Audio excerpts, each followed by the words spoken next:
so let's do a Patrick's Parabox episode, but first let me show you guys the actual game here.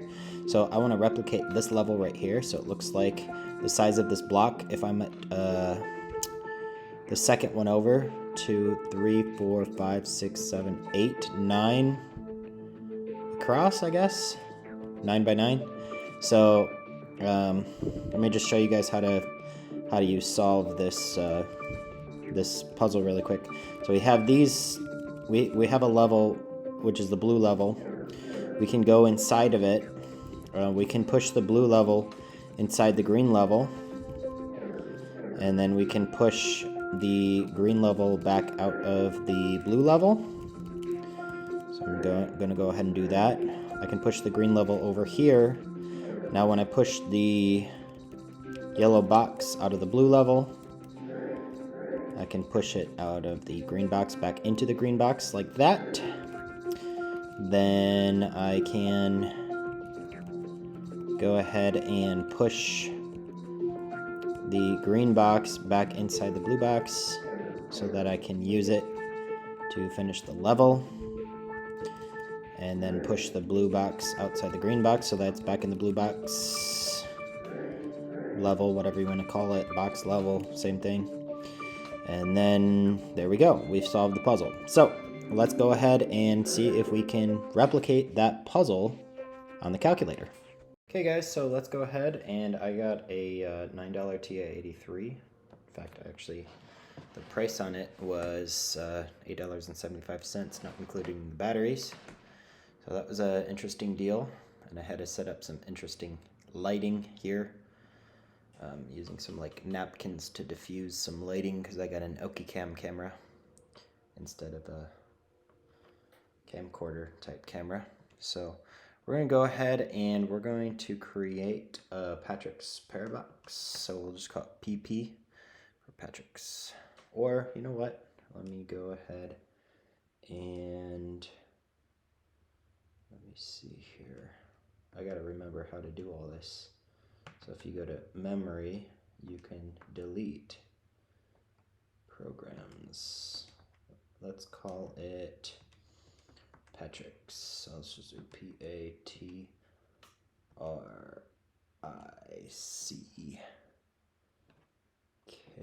Patrick's. That's just long enough. So yeah, let's call it Patrick's. So what we're trying to do is replicate that level, right? So that means we need to, I suppose we just need to make a couple 9 by 9 matrices. We only need to make 2 because there's only 2 levels. So we only need, so let's go ahead and let's do this. So let's go ahead and let's see here. So matrix, no. Let's see here. Dimensions. So let's go ahead and see if we can do this. So let's do 9, 9 stores dimensions of matrix A. I think that should, right? And then I think we can do the same thing for matrix B. It's been a long time since I made one of these videos, hasn't it? So let's go ahead. So A is going to be the blue box, B is going to be the green box. So let's go ahead and start. How do we do this? So we could do fill.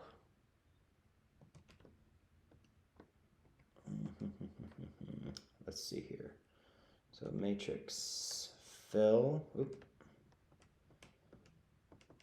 Fill. I can't remember if you put the matrix first or if you put it second. Let's go ahead and just try data type. So I think you put 0 first and then you say matrix A, and that should work. So now if we look at matrix A, yep, okay, so let's go ahead. 0 is going to be empty space. let's go ahead and fill 0 matrix B. And then we want to go ahead and let's go ahead and put walls around both of them. So we're going to do for X is 1 to 9. And then we're going to say for Y, this is going to be really interesting because I just realized that if it's going to be 9 tall, what we should do is we should just show the bottom half. Okay, so since this level doesn't show the top, what we could do is we could cheat a little bit and we could just not show the top wall, if you know what I mean. Yeah, so let's go ahead, but you know what, for now, let's just go ahead and fill the matrices with what we know they have. See, because remember the height of our screen is 8, but the level is 9. But what we could do is we could just kind of cheat, and instead of designing a whole scrolling system, we could just design it to show not show the top wall. But anyway, we could store 1.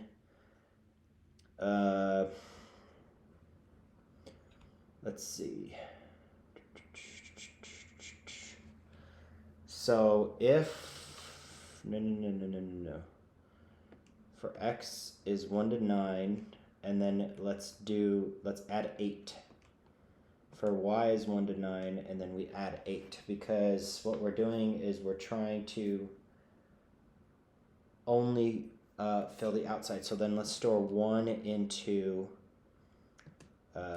matrix A, Y, X, and then let's store 1 into matrix B. Okay, Y, X. Okay, there we go. So if we run that, so let's go ahead and look at what matrix A is. Okay, that's not working exactly.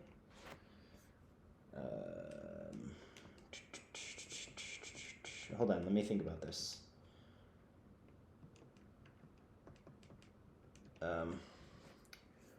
I think we do need an if statement here because we need to go through all the boxes basically. Or what we could do is just, here, you know what? I'm doing this wrong.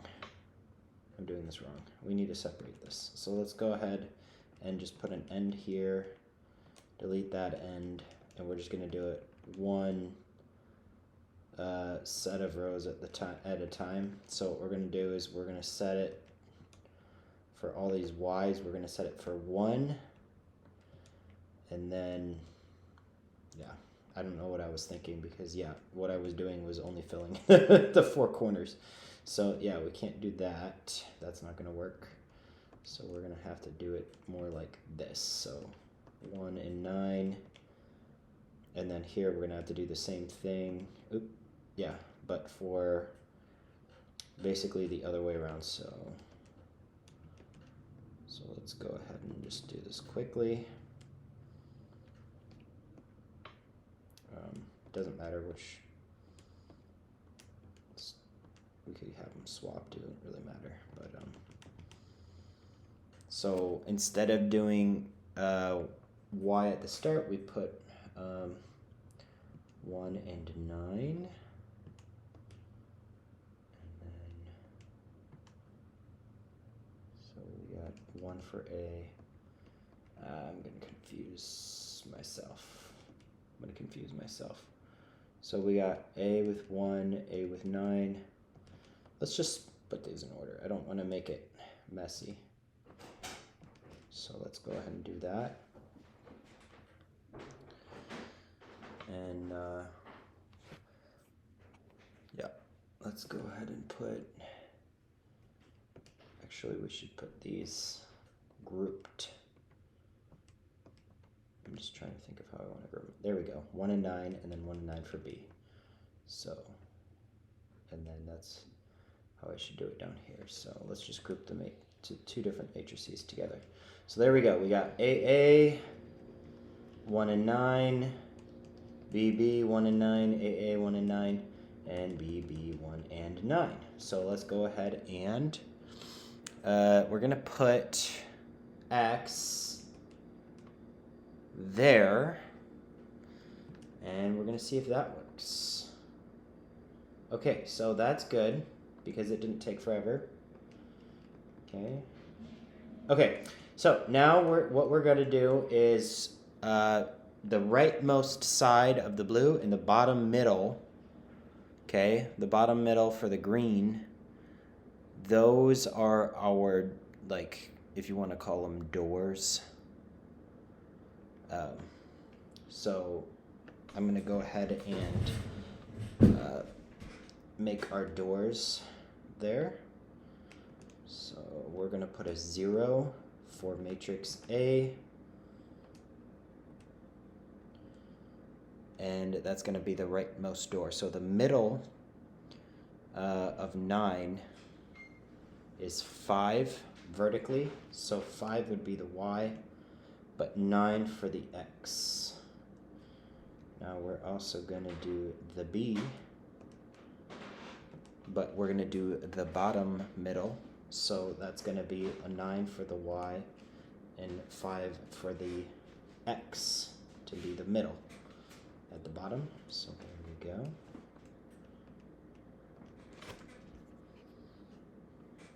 Okay, now if we look at it, we're going to see for matrix A, see there's a hole on the right side, and we're going to make it, we're going to check out that there's a hole in the bottom of the middle for B.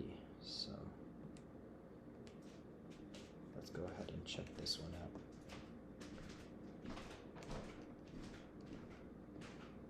So there should be 4 on each side. Yep, there's 4 on each side. All right. I'm going to go ahead and add some more. So now we know there's one wall in the middle, so it's going to be 5, 5. So we're going to set 1 for matrix A, 5, 5. Okay. And then we know the bottom left of the green, above the wall, like inside of the wall, there's a few. So we're going to have to store 1. So it's going to be towards the bottom. So remember, our matrices are centered on the top left, right? So on the bottom left, what is that going to be? It's going to be 8, 2, I think. So 8 for the Y, 2 for the X. And then we also need 7, 2. So here all I'm doing is I'm just filling in all the walls that I see from the level. You guys can't see it, but I'm kind of looking at it right now. So there's also a gap. So I gotta go out with the X a little bit. So 8, 3. Okay.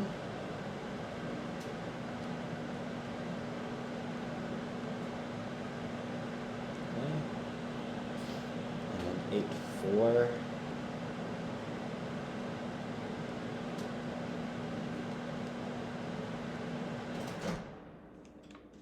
There we go. I also need to put 7, 4.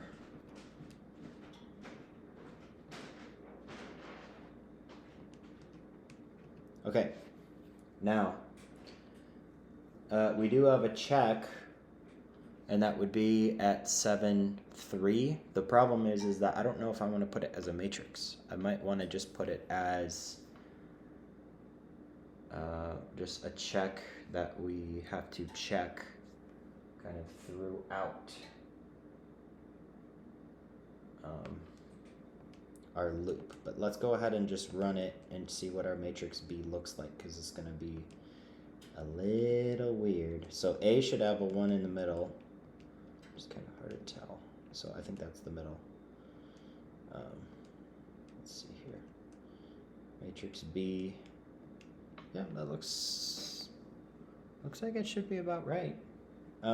But there should be a block above basically two empty blocks above this empty space. So that should be 5, but then 3 in. So 5 vertically for the Y, but then I think 3 for the X. So let's go ahead and edit that. So 5 for the Y. And 3 for the X. And there should be a wall right there. So let's go ahead and check out matrix B. Okay, there we go. Yeah, that looks good. Okay, so the squares, I might have to hard code them twice. I might have to put them in the matrix and also put them, yeah, I might have to put them both, because I'm going to have to draw them so that we can actually see it. Because it's not much of a game if you can't see it. Like, if you know where it goes, sure.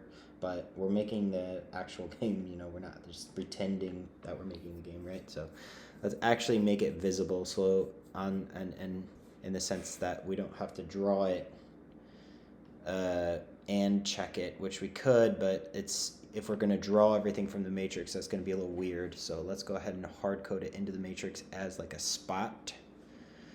So we're not going to store 1 there. We're going to store it as a 2. 2 meaning this is where a block goes, I guess. So like an end goal. So that's going to be, did I say 7, 3, I think. And then that means we're also going to have to store 2 more in matrix A, because we have to put the goals for those. So those are X3 and Y is going to be 4 and 6, I think. Okay, if I'm doing it right. Now 3 is going to be where I have to end, so we're going to make 3 the end goal for me. So far what we have is 0 is empty space, 1's a wall, 2 is a goal for putting a block, and 3 is a goal for putting me. And that's going to be 5, 3. Okay, so now when we run it, we won't have everything because we won't have the blocks, but we should have the basic premise of, what is this? 2, 3, 2, 1. Yes, that looks correct. Okay. And now I know the blocks are moving, so what we're gonna do is we're gonna treat those completely as entities. So those aren't even gonna be, well, oof. I'm wondering if they should be in the matrix at all, too. Because I'm gonna have to think of how you're gonna push a block. No, they don't have to be. I think we're just gonna draw them and then do a collision check or something. We're gonna have to do a collision check, which kind of stinks because I don't want to have to do collision checks. But I mean, I'd have to do it anyway. I'd have to identify which block is. I mean, I could number the blocks, and then as I move them, I could reset the matrix of what they are, so that we'd only use 4 more. So we'd only use like a number for our block, a number for the blue, a number for the green, and then a number for the yellow square. So that would be basically just 4, 5, 6, and 7. We could do that, but then I also have to see pushing the blocks would make sense, because if I push them, I need to keep track of their coordinates, I think. Or do I? Actually, I might not have to. Because if I know where they are in the matrix... Oof, this is tricky. This is tricky. If I know where they are in the matrix, I technically don't need to know anything, maybe, except my own coordinates, possibly. Ooh, man, this is a lot of... Okay, well... Whew. So let's go ahead and make 4 is me, right? So I think I start in the upper left corner. No, I don't start in the upper. Let's just go ahead and place everything. Like everything. So 4 is going to be me. We got to put in matrix A. Is going to go... X is going to be 6, but the Y is 5, 6, 7. Yeah. Okay. Let's go ahead and make the yellow block number 5, I guess. I just have to pick something. So we're going to make the X for that. The Y is 7, the X is 4 because it's to the left. Okay, and then we just have to mirror this up. So we're going to make 6, the blue box. Yeah, 6 is going to be the blue box.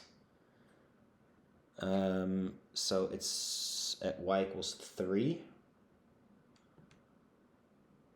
And then 7 is going to be the green box.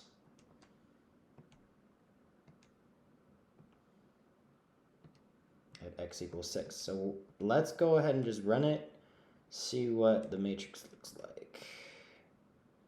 All right, so let's see here. So we got, looks good. 4 is us, 5 is the yellow box. I'm checking it right now against what I see. Looks like everything is correct. 6 and then 7. Okay, so we have a plan on at least how we're gonna like show everything in the matrix. Now, as far as pushing blocks is concerned, I don't know how complicated that's actually going to get for all the collision testing. Like, that's going to be a little complicated, I think.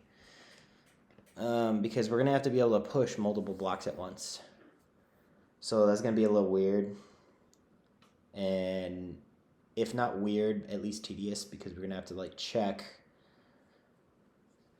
Oh, boy. This is going to get long, my friends. This is going to get long. Let me go ahead and save the file.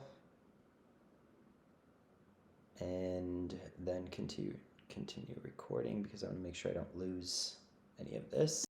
Okay, so I saved a part 1. I'm going to continue on with this part 2 and so on.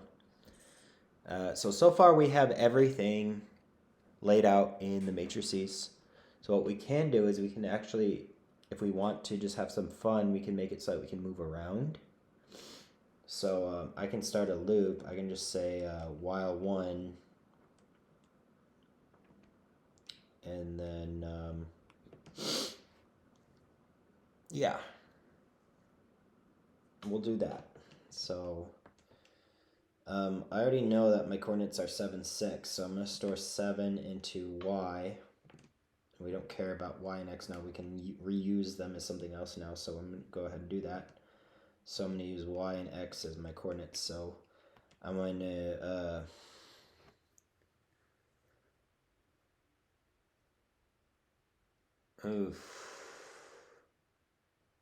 so basically it's going to get really interesting.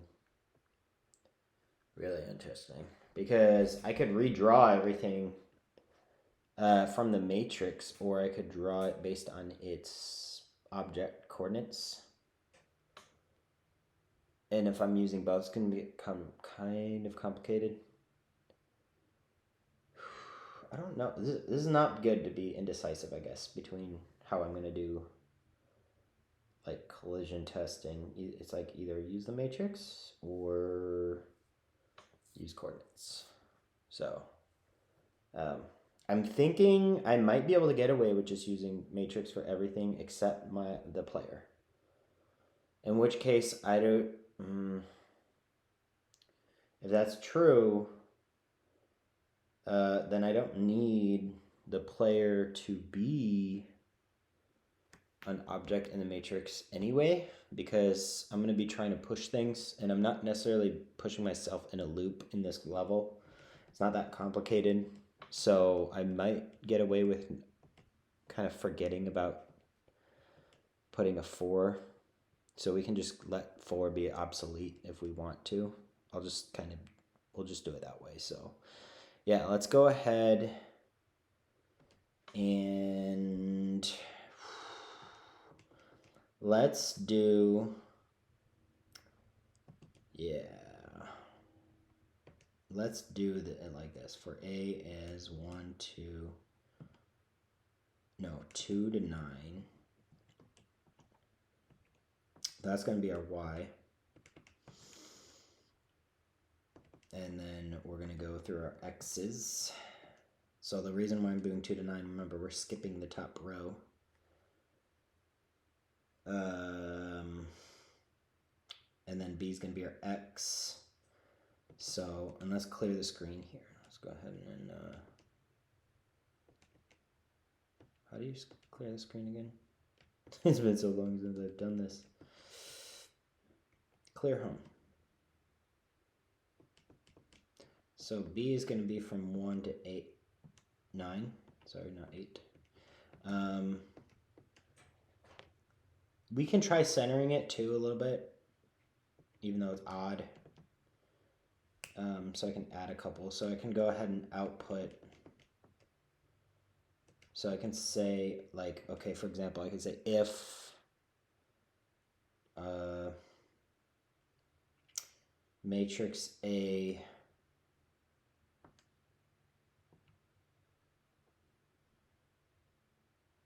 A comma B, right? Then I can output something there. Now I can say equals 1.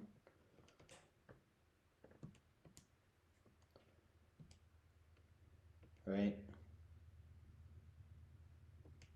Then I can output, and then I can do A minus 1, comma, and then just B plus maybe like, we'll just go with 4 to try to center it.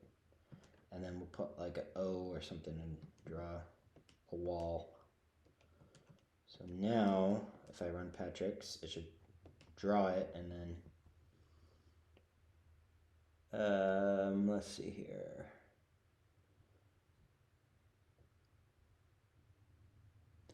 For A is 2 to 9, for B is 1 to 9. What's A and B?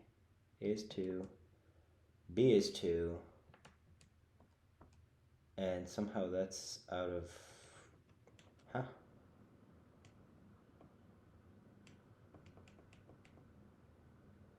I'm confused. If matrix A of A comma B 2 comma 2, is that wrong? Is that something wrong with that?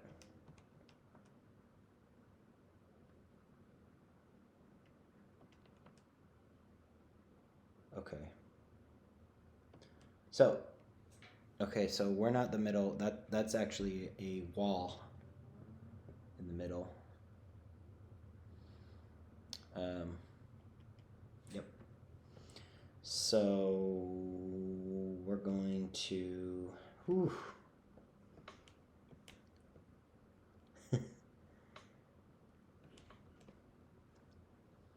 So let's go ahead and, yeah, we'll go ahead and just, we'll go ahead and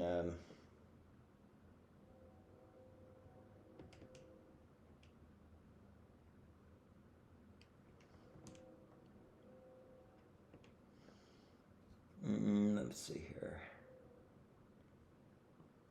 I could store a string So what I could do is I could just say output a string 1, right? And then I could say if it equals 1, then we could store a string, an O as string 1, and then we could just output that. So I could say if, and then I could say the value, so we could store it as t. So we could say matrix AB stores t. It stores as a temporary value. And we say if t is 1, then we're going to store an O. Now here we're going to say if t is not 0, then we're going to output the string 1. You see? So now we can list as many things as we want really easily. So we just say if t equals, 2 or whatever.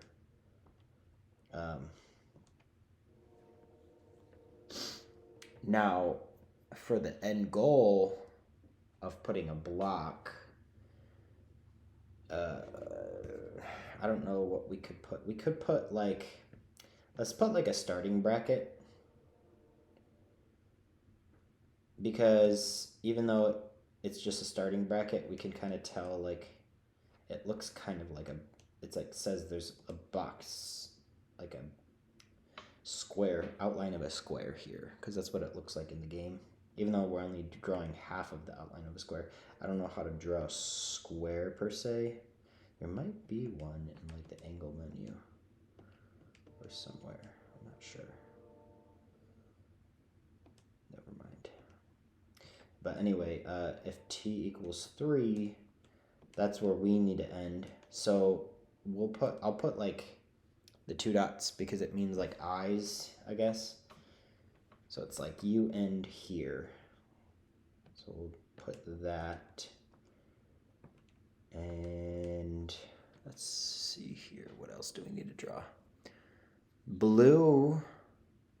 Okay, so I can just be B for blue, G for green, and Y for yellow, right? So let's do that. So we're gonna skip 4 because I have a feeling we're not gonna use it.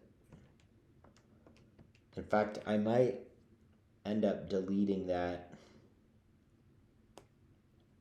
So if it's 5, remember that's yellow, so we're just gonna put Y. And then if it's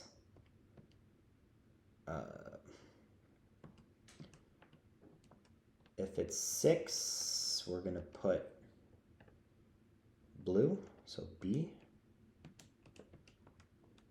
And if it's 7,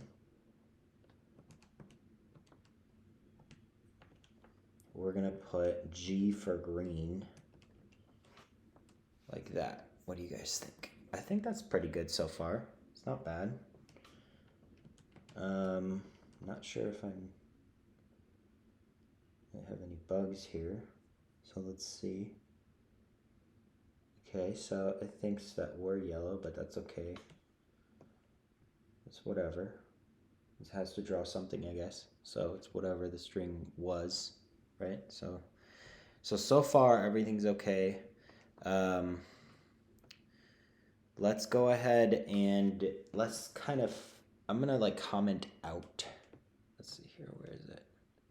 So this one, so this number 4, I'm gonna comment this out. So I'm gonna say if 0, like that, comment it out. So now we won't see it in the bottom right, but that's okay because I think we're just gonna draw, every time I move, I'm gonna draw the coordinates of just where I am. And I'm only if I have to push boxes will I redraw them, I suppose. And I won't even redraw the whole map. I'll just draw just the boxes that I'm pushing, I guess. That might be okay,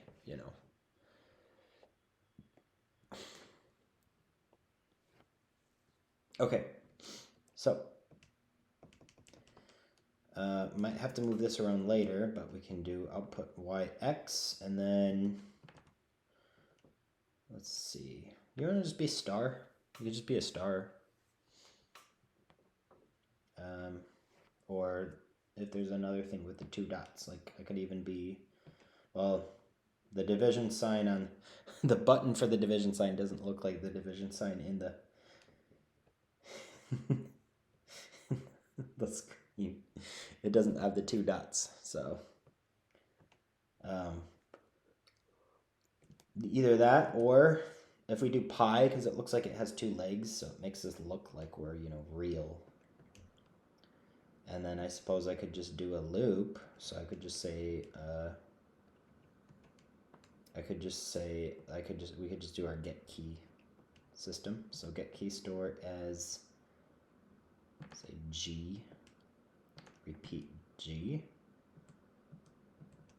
and let's do get key store G again. All right, now I could do my whole thing where we check all the directions. So 24 is left. So I'm not sure if I'm gonna try to. I could do x minus 1. I'm not sure if this is a good idea. I guess I could do it this way, but then I'd still have to keep track of what button I pressed to keep track of the direction, because if I try to move somewhere and it's not correct, then I'll have to like restore the coordinates. So the way I traditionally do this in these type of games where there's collision is I actually assign a new coordinate, but in this case I might be able to assign, I suppose, an old one. So let's go ahead and do this. So let's add in all the key presses. So 25 is down, so we're going to add 1 to Y. Okay. Now it's probably not going to work because it's probably going to leave a trail behind. But we can try. I pressed up and I think I went down. Yep. My Y and X are switched. Why is that? I'm confused. So, is that because I'm printing the... It might be because I'm going off... I guess I'm confused. Is the TI-83... Up would be 34, right? So if it's starting from the top, not the bottom, then going up, subtracting 1 from Y would make it go up. I wonder if the TI-83 is I wonder if TI-83 is... I wonder if this calculator has the XY on the bottom left. Why don't... That's really confusing. Something doesn't... Either I'm remembering wrong, or this calculator is maybe different from like the other T84 calculators. I can't remember. I'll have to somebody check that. But anyway, here we go. Here I'm walking around everywhere. So there we go. If I reach a 1, it should be a wall. If it's something else, I should be able to push it. So, and also if I leave, depending on which, depending on the blue's inside the blue or not, or if the blue's inside the green, I suppose I could use quantify, like some kind of variables to keep track of what's inside of what. But it's gonna get confusing real fast.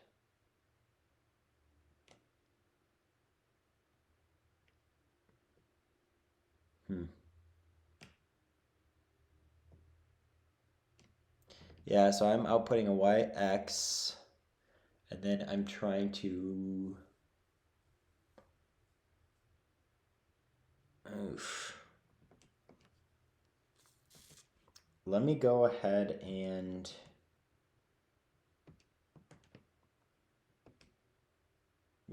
store the old values. So x is going to be stored as s, and y is going to be stored as t. Is that okay? Because do we need t here? Only for drawing. Well, hopefully don't need to draw. Well, problem is that if I don't, oh my goodness, it's not good. If the drawing routine is done up here, is it possible? Yeah, no, I could use it as a subroutine, basically. Subroutine where you use like a for loop. I learned it from another guy in high school. Very smart guy. I don't even know if I would have figured out how to do that to this day if I hadn't seen how he did that, because it's actually kind of a strange trick. It's like a little hack, but it actually works really well for doing subroutines. So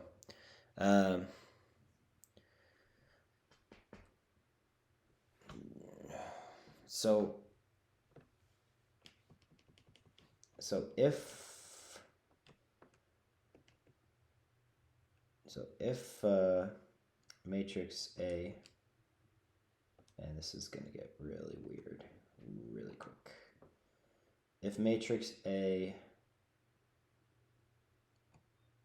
yx, okay, equals... You know, I am convinced that the TI-83 is different, because I think when I put the equals here, it tried to resolve the equals first and assume that the parentheses weren't finished. Like, there's something different, I think, about how this works than the T84. I think they've slightly changed, like, the TI basic or something. Not sure. But anyway, I'm going to end the parentheses there because I feel like it's not going to work otherwise.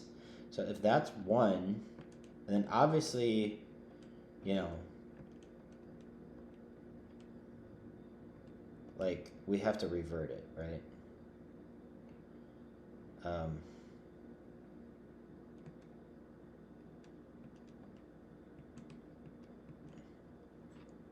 Problem is that this is not going to work for pushing boxes around. This is not going to work. We can't really just check if things are 1. We have to make sure that... Uh-oh. What's invalid now? If a y x equals 1. Y is 5. X is 10.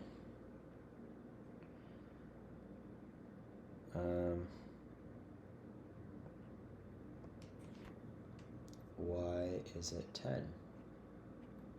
That's not good.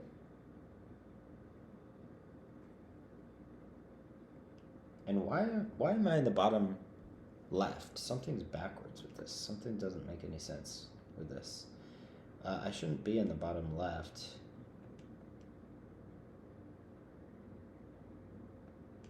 And why am I outputting y x? I should be outputting... Oh, I see. I should be subtracting 1 and adding 4, right? Because that's how we're repositioning everything, right? So now I should be in the correct starting position. Okay, there we go. Yeah, that's what I was... Okay. So now if I go left, it doesn't work. That's good. I go right, it doesn't work. Okay, if I go up, it doesn't even error because it knows there's a wall there, which is good. So I don't even have to worry about going off the top of the screen. So there we go. Now if I go outside of here, that should crash it. Yep. So so far, the walls work for just blocking me. That's a good start.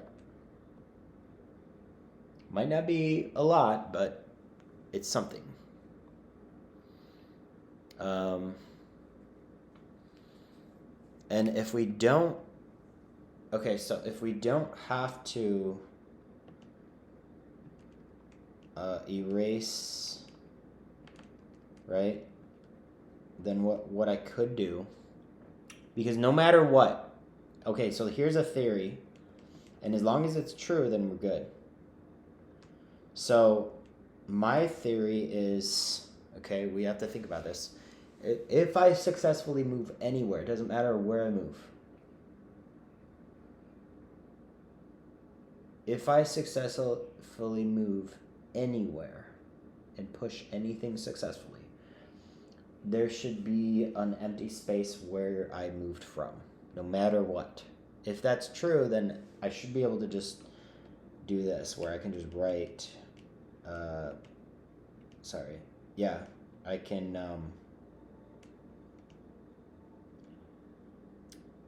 I can output a space at t s, but it's going to be minus. Man, this is crazy. So we have to subtract 1 and add 4 every time, which is fine because that means we know what we're dealing with when it comes to coordinates in the matrices, which I think is more important to be very clear, because otherwise we're not going to know where anything's at. But whenever we output stuff, subtract 1, add 4. So now I should be able to move around.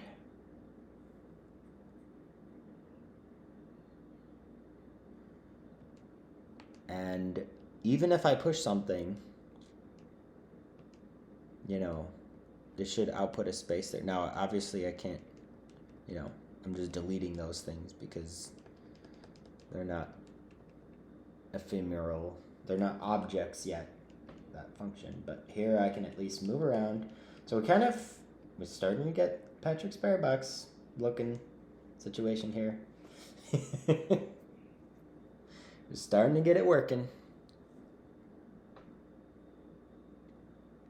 We are starting to get Patrick's working. All right, now, there's so many things we can do now. So I can try to make it so that we can push like a block, I suppose. So if where we're moving is pushing a block, right, then we can attempt to push a block in that. Now, if it was recursive, it would be easier because we could use it as we could check recursively to see if we're pushing a block, and then we could check to see if pushing the block is pushing a block. But we don't really have a good way to do recursion on the TI calculator. At least not a recursion that's... I mean, I could try doing it. It might be easier, actually. So I can make a Patrick's program, which is called push. And basically, when you call it, it attempts to push whatever the thing is that you're pushing. In fact, yeah, and so by the time you get to, say,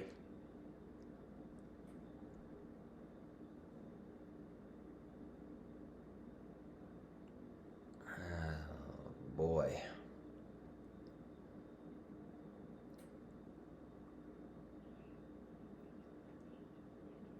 This might actually work.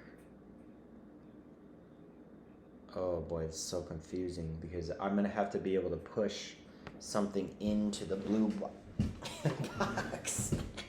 I might have to break this apart into a couple episodes. I used to be able to concentrate and do all this in one go.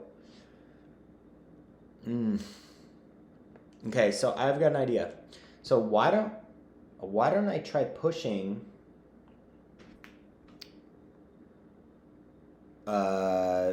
why don't I try making a new program called push, like push left or whatever, just push, and I call it whenever I come to an object, like anything that's not a 1 or a 0, like anything that's above a 4, like anything that's 5, 6, or 7, I just call this push, you know, or I call it no matter what, and then it checks if it's a 5, 6, or 7. If it's 5, 6, or 7, it calls push again, 1 block over, you know, and it tries to push, and if it fails, then it comes back, and then by the time, say I'm trying to push something into the blue, if I'm not up against a wall, then it doesn't push it into the blue, it just pushes it over. So either it successfully pushes something or it fails, and then if it fails, but say I was pushing left into the blue level, then it tries to enter the blue level, if that makes sense. Does that make sense? Yeah, so it's like a recursive. Yeah, we might actually end up having to do this recursively. This is probably how I'm gonna have to do it recursively like this.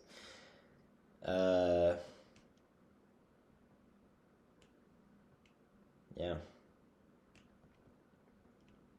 Yep. So we're gonna have to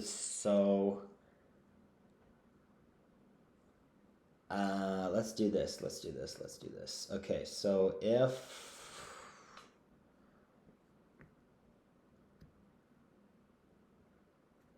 boy, this is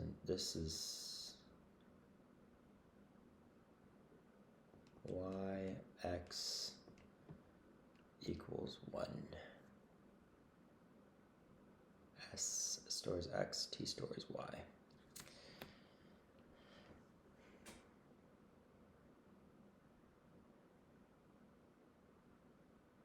Okay guys, I'm gonna take a break for a little bit, but so what I'm thinking that I want to do is I'm gonna make a push program, and it's going to, so let's just make it right now. And it's basically, we're going to have some variables set, and it's going to check, something like z. And z is going to decide, you know, whether we're using matrix A or matrix B. You know, it's going to decide which level we're in, whether it's the blue or the green, because there's only 2 levels in this level. There's only 2 blocks that you can go inside of, basically, in this level. So we'll use z to check, you know, are we blue or are we in the green? Depending on that, we're going to use matrix A or B. And then when we push something, we have to decide whether it gets pushed, which is going to be the primary thing it tries to do. And then if it hits a wall, the secondary thing it's going to try to do, as it fails, is going to try to see if you can push into one of those blocks, like if it's blue and you're pushing left, we're going to push something into the blue one. And if it's green and we're pushing up, we're going to push something into the green one. Or if it's blue and we're pushing out to the right, if we're inside the blue and we're pushing to the right,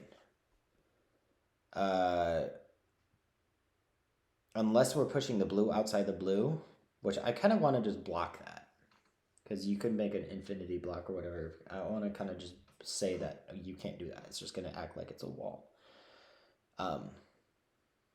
Which is a little bit straying off the course of making it exactly like the game, but that's the one thing that I don't want to make exactly like the game. I don't want to have the infinity block.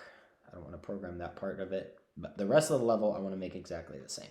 So yeah, we're going to stop right here, take a little break, and I will start up again. All right, see you guys in a second. Hey guys, back after a little bit of a break. Let's work on push a little bit. So I think I'm just gonna set Z to be 1.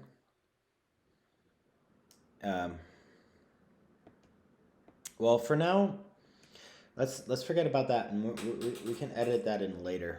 But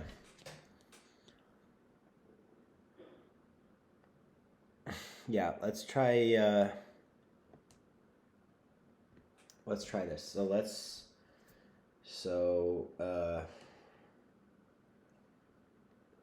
We're gonna have U and V be the coordinates. And then we're gonna need a return value. So we can use,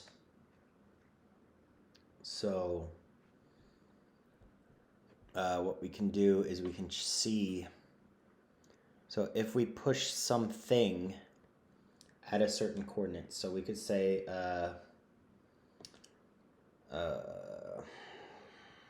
this is gonna be so confusing. So what's the variable that we're using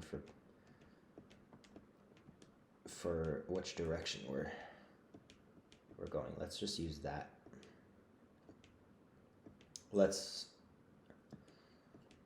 Okay, so G is 26, 34, 25.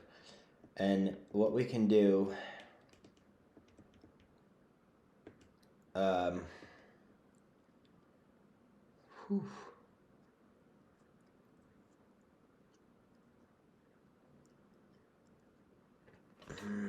I could even try to push us. If you really think about it, I could try to push us. So instead of using X and Y coordinates, I could just say Patrick is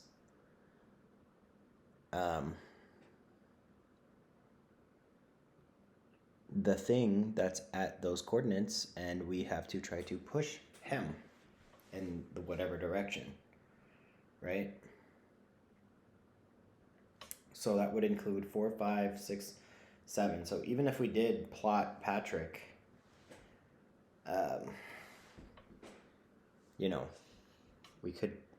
we could try to push ourselves too, because since it's going to be recursive, it's not going to slow us down per se to kind of include that. But either way, it doesn't really matter, because however we code this, we're gonna have to code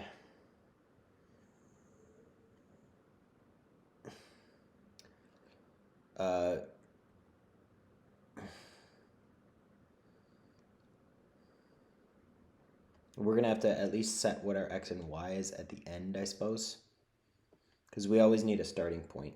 Otherwise, we'd have to go search, for where number 4 is. So we're at least going to have our own X and Y. So I don't know if it really matters whether we try to, quote unquote, push ourselves with the actual subroutine or not, or the recursive function, I suppose. So if it's 1, then I guess we could just use that as just a case for hitting the wall directly. I suppose that's fine. Even though I don't really like it, I'd rather it be part of the recursive function, but that's fine.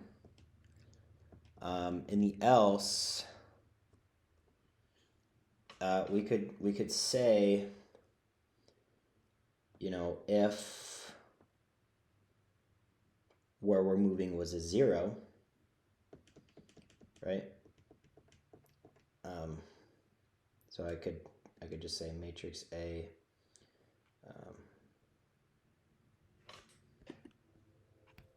Yx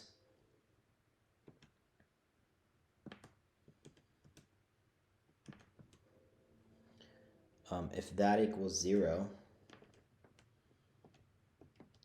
then we do this, but then I could put an else and an end, and then here we would say, look, you are,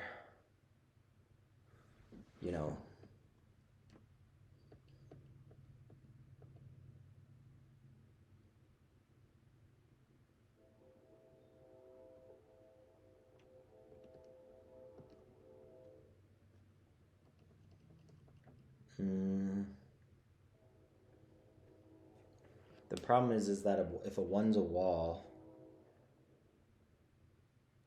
we'll say less than 4.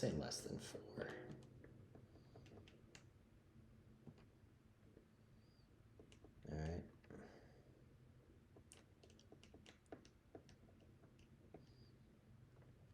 And then I suppose we could redo all this, you know. So you can output a space, and then you could just say if, you know, if it's a, ooh boy, that needs to be a subroutine.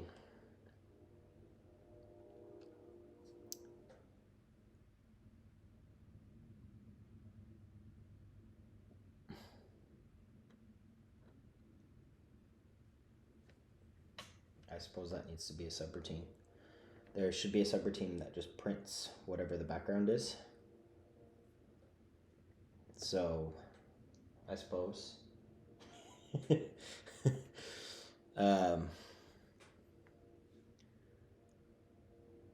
Because if we're pushing something, we're still going to need to call that, if you know what I mean. So TS,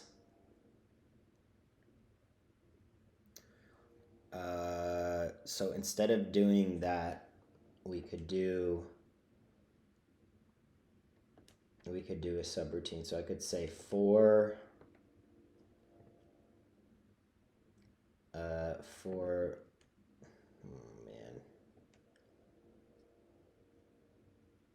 I suppose Q is -1 to 0.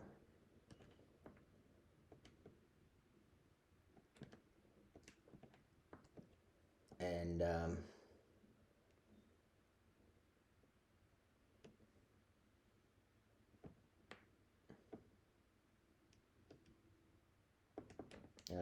I could say go to Q. Okay, so what this is going to do is when it's -1, well, hold on a second. If Q, now I'm confusing you guys by using Q twice. So this is a variable Q, this is the same variable Q, this is not the same variable Q. I'm just confusing you guys, but that's just going to be a location that we're jumping to. But if it's -1, it's going to go somewhere else. But when it's 0, it's going to jump back. So when I hit an end somewhere else, it's going to jump back here, and then it's not going to do this because it's going to be 0, and it's going to go to this end. So I can put down here at the end, I can put label Q.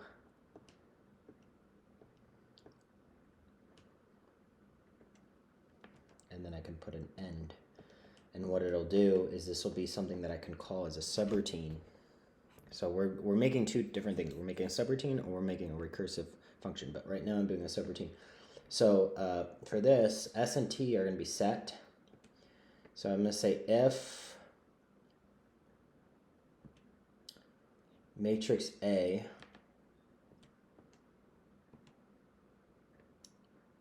TS equals 0,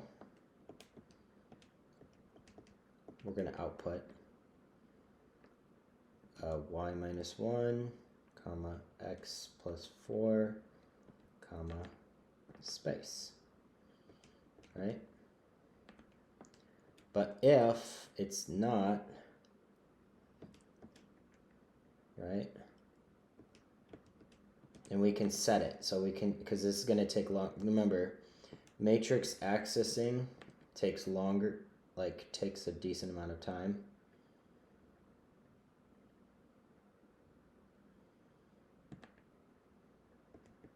So I'm just using Q and R because there's no, you know. So I can say if R equals, say it's 2, right? Then we want to output whatever it is.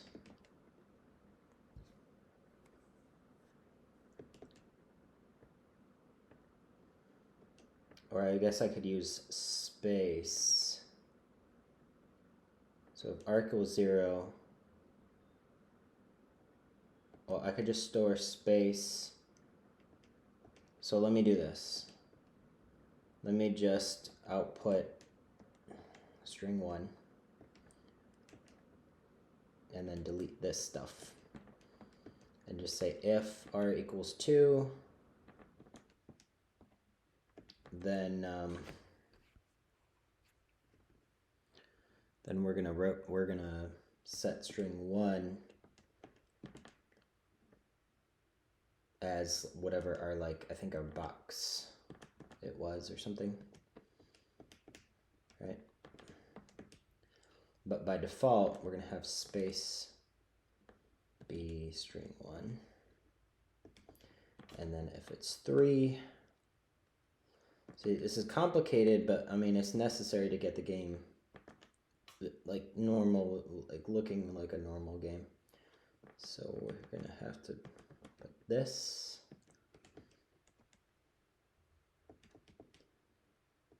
and there we go. So now, but I need to make sure that it works, because we don't want any bugs. We want this to work. So if I walk on top of these things,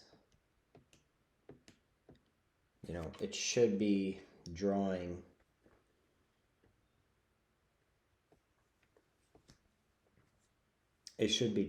where I was coming from. So y minus 1, x plus 4, string 1. If that's not working,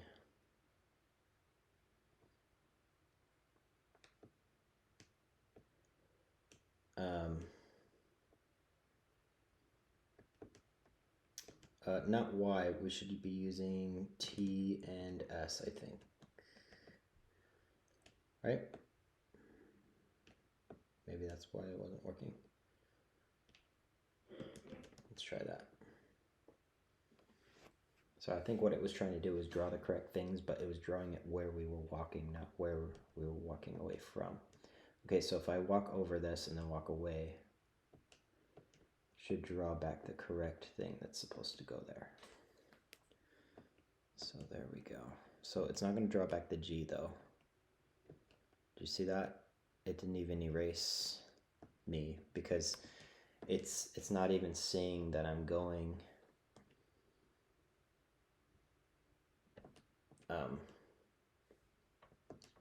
which is actually interesting, because if I do end up moving by pushing something, then it should consider a success, and it should call the subroutine anyway.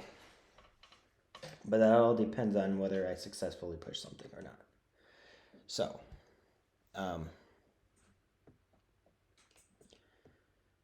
let's see here.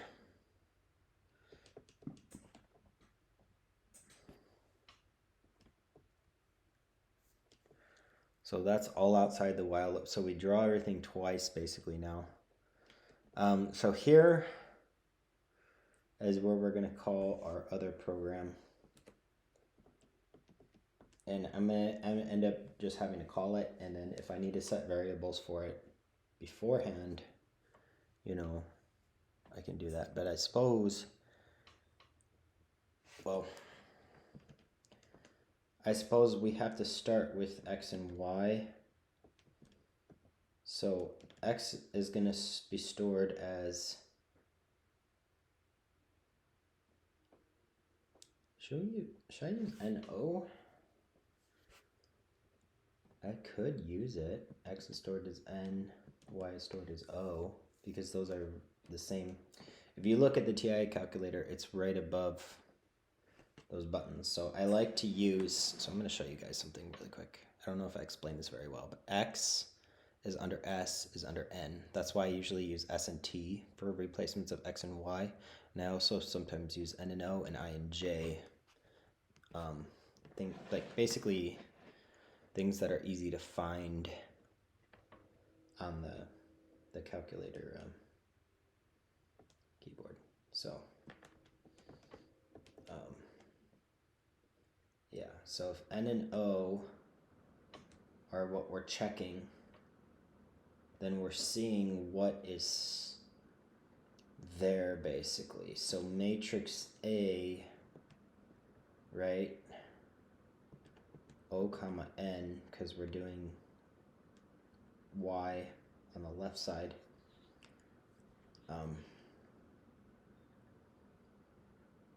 That's going to be our block. So we're going to use just M to declare what, what we're pushing. So if what we're pushing, oh my goodness, I forgot it again. It's the whole point of me coming back here. Even though I coded something successfully in that process, the whole point of me coming back here was to check what was I storing the get key as G. Okay. So,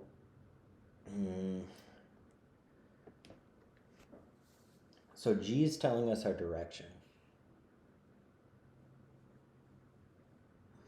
right? So O and N, that gives us M. Now that's probably going to be something, but not necessarily, right? So if we're pushing, a 1, so we'll just say if M equals 1, right? That's how we know we hit a wall. You see what I mean? Not just that, but if we're pushing off the edge of something,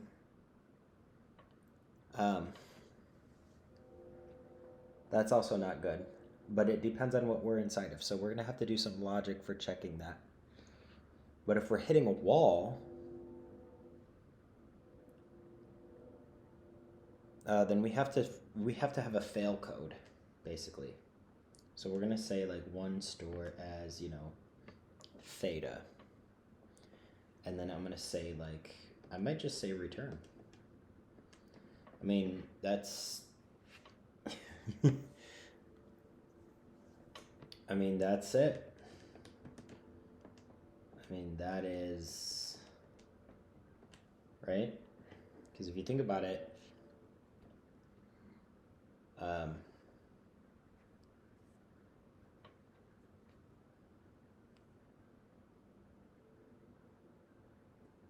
oof.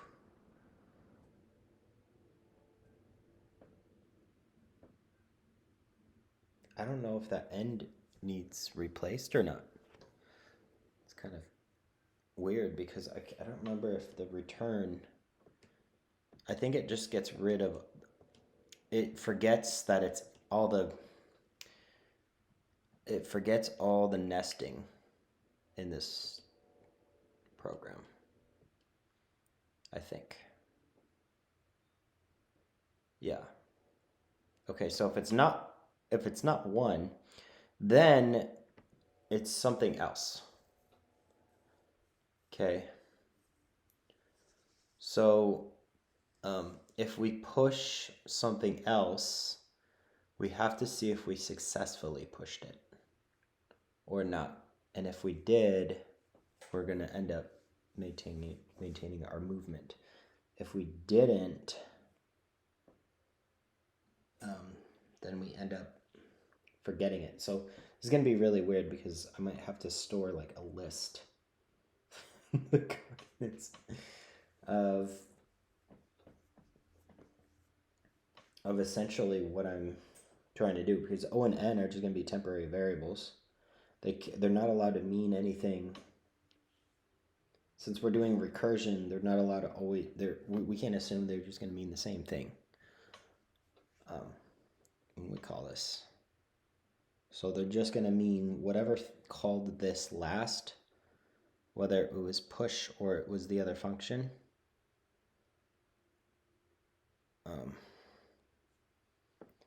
Whatever called it last,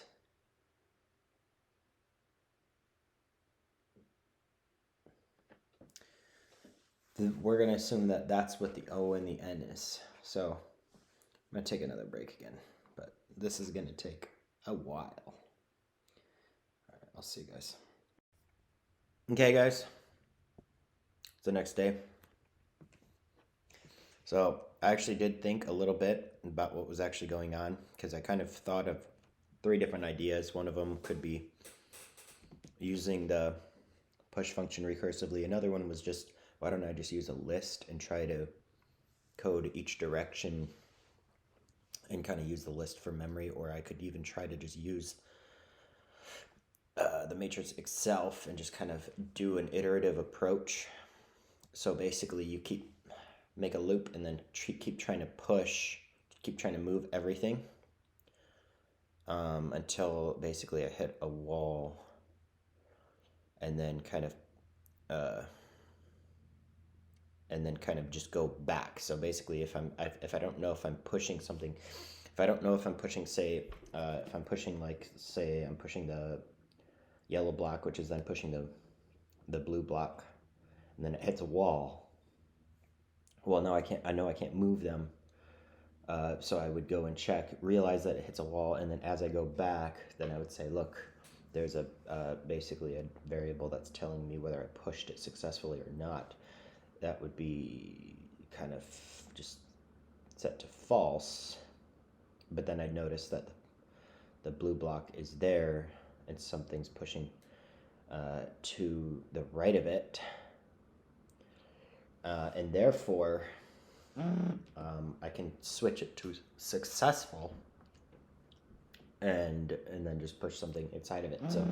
So basically I could, like, I can have like a loop,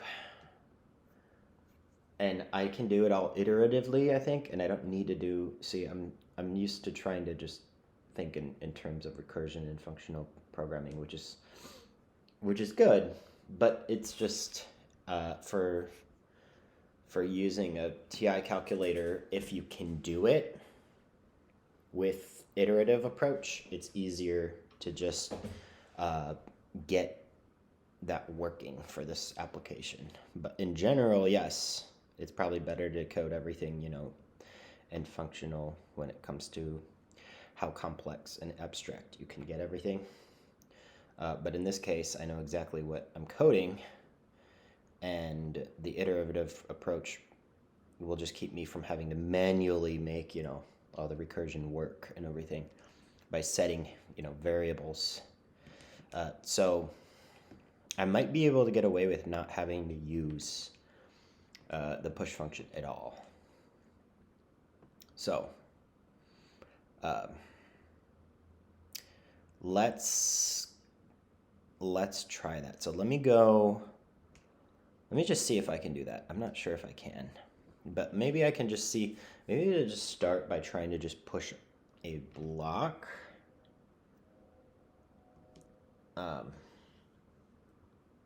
So for each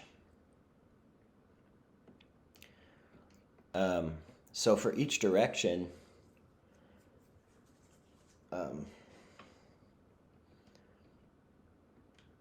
so basically one thing I'm thinking about is I could probably use something like C, and then run like a subroutine,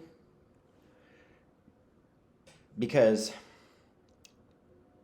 I could use C to count how many blocks I'm testing. So let's say ignore the letters here, but let's say I'm here at the X and I'm pushing something to the right, like this minus sign, and it's pushing another block here. So if I start here and I start looking to the right, each one increments C, right?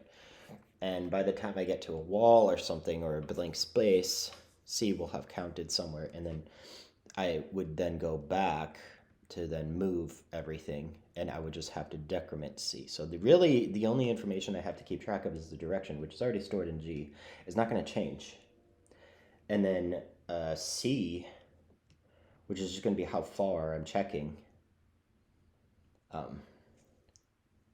So if I can get this to work, say with a block, and see if I can push a block around and it hits walls and stuff, and I can just do that iteratively, then I don't have to use, I have to deprogram my brain to be so, stuck with trying to use recursion and functional, because it's a TI calculator program.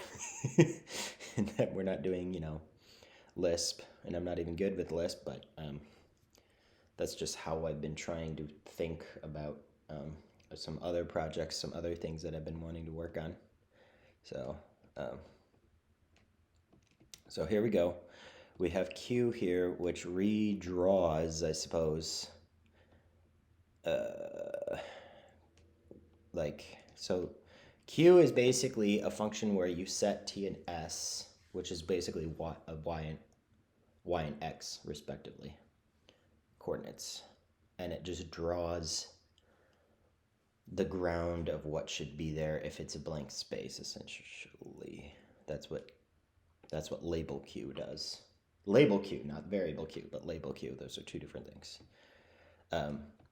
So I can, I suppose, make another subroutine, and maybe I should purposely confuse you guys and use a C, which is not going to be the same as the variable C. It's just a label C. But because I'm going to use C as a counter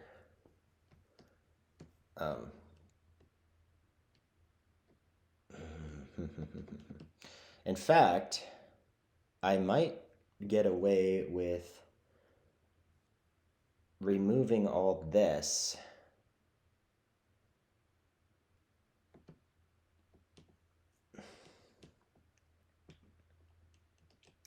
or I might just leave that, because this is basically, we can just leave that there to handle the case of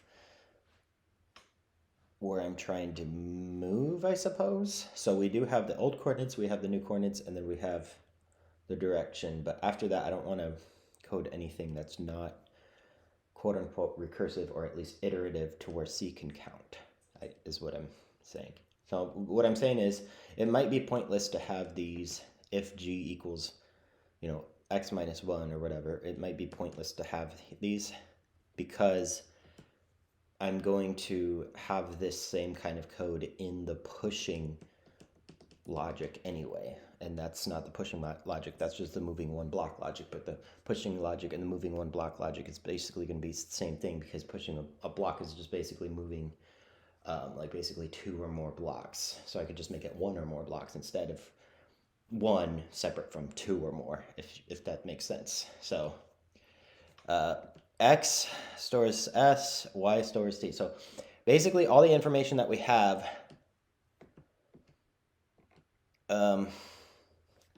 is here. Now I think what I can do is I can store like 0 into C, like just by default, saying that like, since I'm here in the logic control, that's going to be, C is going to be how many blocks basically I'm sensing that I'm trying to push. So it starts off as 1 or 0. We'll just leave it at 0. And then when I'm trying to push more than 1, so if we hit a wall, so all that logic is sound, all that logic is done. But if we're trying to push into something other than that,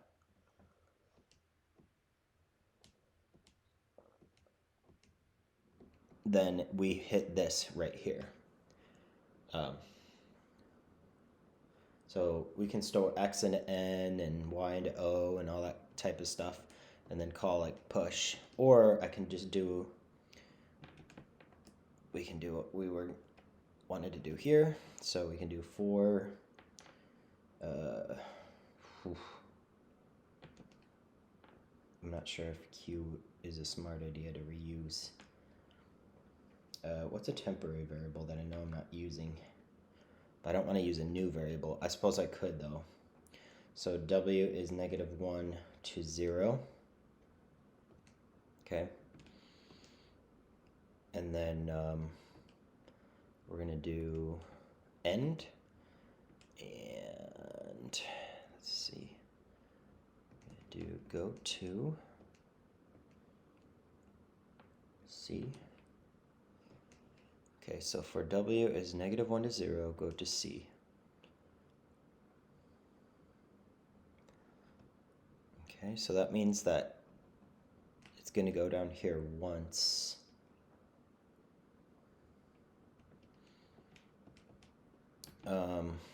And then what I can do is I can put like a while loop around it, I think. So I think I can check while I'm pushing into something that's so I already know that I'm pushing into something other than a wall or an empty space. So I'm going to add one to C.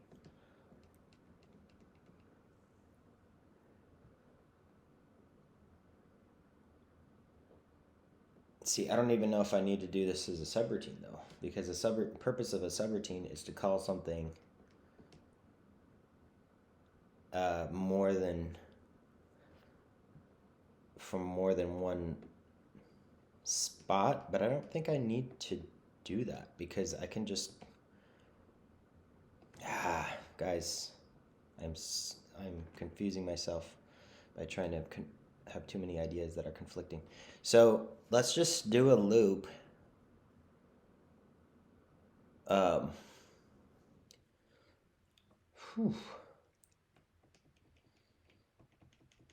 let's just check if matrix A O N. Okay, if that is equal to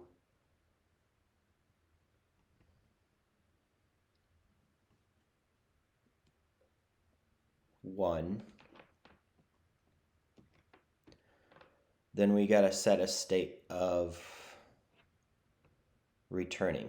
So our return address, let's go ahead and just use theta, but we're going to use it as like a state, not as a return value from another program. So I'm going to return this as 1. So it's just going to match. In fact, I could just store it like that. So I could just say store matrix A O N into theta. So if I hit something like a 0 or a 1, then my logic is going to be to go back, right? So if it's a 0, no matter how many things I've pushed, I need to now move everything. So if theta equals 0, then we're going to move everything in the direction that we need to move it. So move everything back. If it's a 1, it's going to be more complicated because we got to move back. We got to go back, but we got to iterate back to see if we're pushing inside of a block. But for now,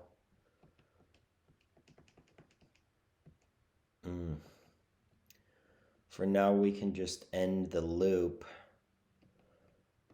by saying like while, I guess, theta, we can just say if it's less than 2, no, sorry, while theta is greater than 2, greater than or equal to 2, because as soon as it hits a 1 or a 0, you know, we're done with our checking the depth. So as we're pushing like a row of blocks, as long as it's greater than or equal to 2, we're trying to push something.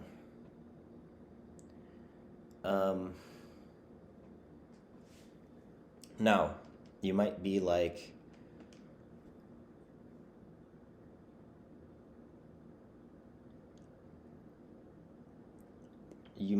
well, what if it hits one of those? hold on a second. If theta is greater than 1 and theta is less than 4. So basically if theta is 2 or 3, it's what I could have said. I guess it doesn't matter. Then 0 store as theta, because that is saying that we've reached, doesn't matter what we hit as long as it's an empty space, not a wall. So if it's an empty space, I'm just going to call it 0. If we do hit a 0, then we're going to have to push everything in whatever direction we were in. So as long as we're hitting things, we're going to increase C, and we're going to have to increment those coordinates until we hit like a wall or something. If theta is 0, okay,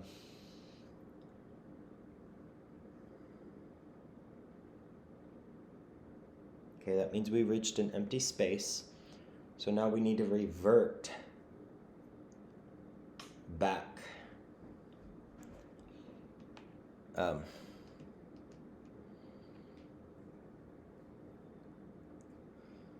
So let's do it. So let's say if G, is it? Let me go check. G's the direction, isn't it? Get key. Yeah, so this is going to be, this is just kind of confusing because I'm trying to do it all iteratively. If G equals 24, okay,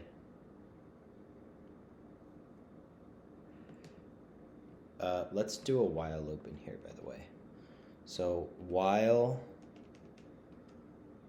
C is greater than 0,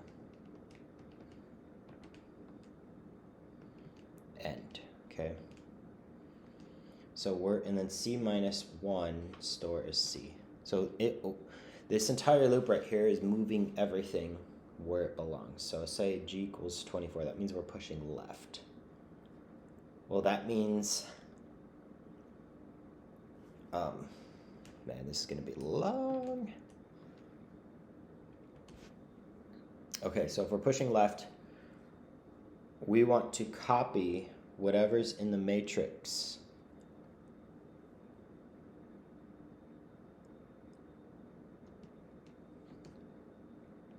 Actually, I lied.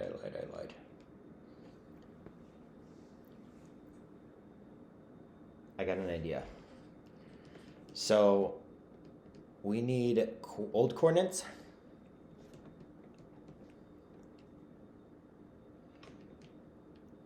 So x and y are stored in n and 0, right? Before we do all this. Well, this is greater than 2. So let me think about this for a second. So O and N,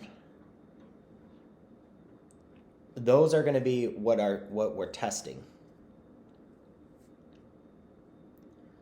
that we're pushing into. If that makes sense. Okay, so let's say let's say the box, let's say we're here, we're pushing this block. That's going to be our new X and Y. It's going to see that there's something there. So then we need to, when we push that block, because we already know that it's not a 0 or a 1, then we need to check what's to the right of that. Okay? So O and N are going to be whatever wherever we're starting up. So it's fine for us to start with that as x and y.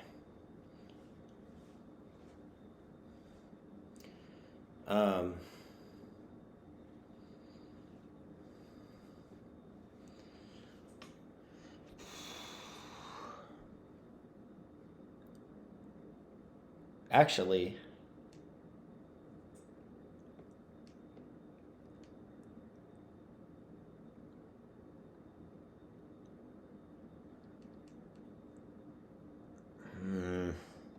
okay, so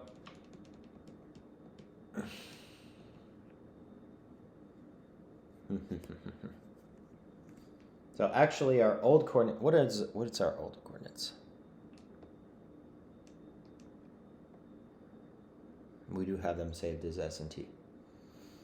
So we already know from the beginning that S and T are where the box is. X and Y are where we're pushing.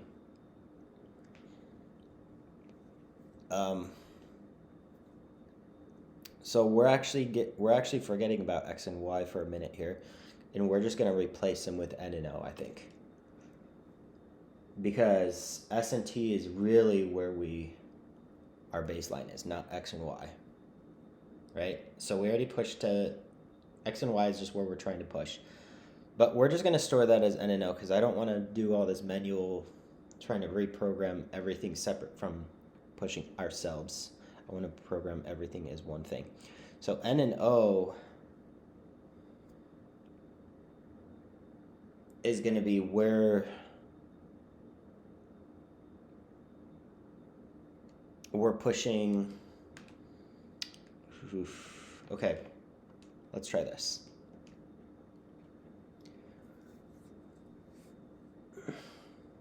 Let's do it this way. Let's just do it this way.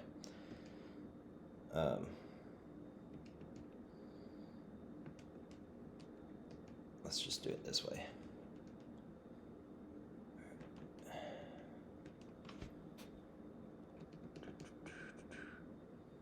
So S and T is pushing to X and Y, but we're going to change that from N and O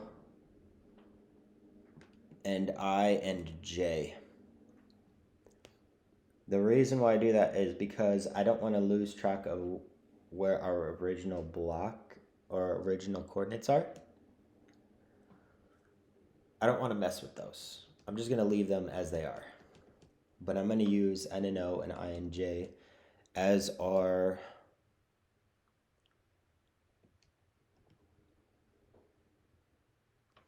we're pushing. So that means we're going to check J and I, and then N and O are going to represent our previous coordinates. How's that? So that includes all the information that we need for pushing everything, including ourselves. Okay, so while theta is greater than or equal to 2, C plus 1 store is C. I want to say, okay, yeah, greater than or equal to 2 is fine because we do this.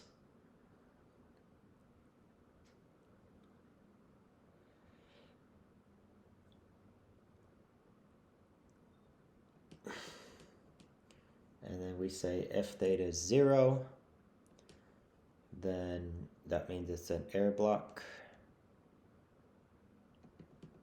Okay. Then we can say while C is greater than 0, we're going to shift everything. Okay, so we're assuming that we went all the way down a line and C incremented a certain amount. So that means like if G is 24, okay, then we're moving left. Okay. If we're moving left and then we encountered an error block, then what we can now do is go back. So now we can just store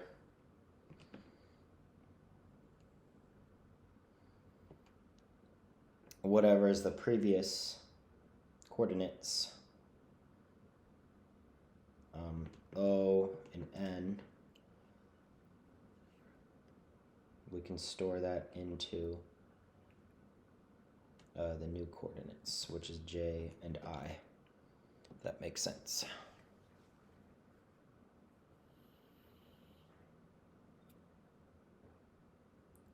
Right?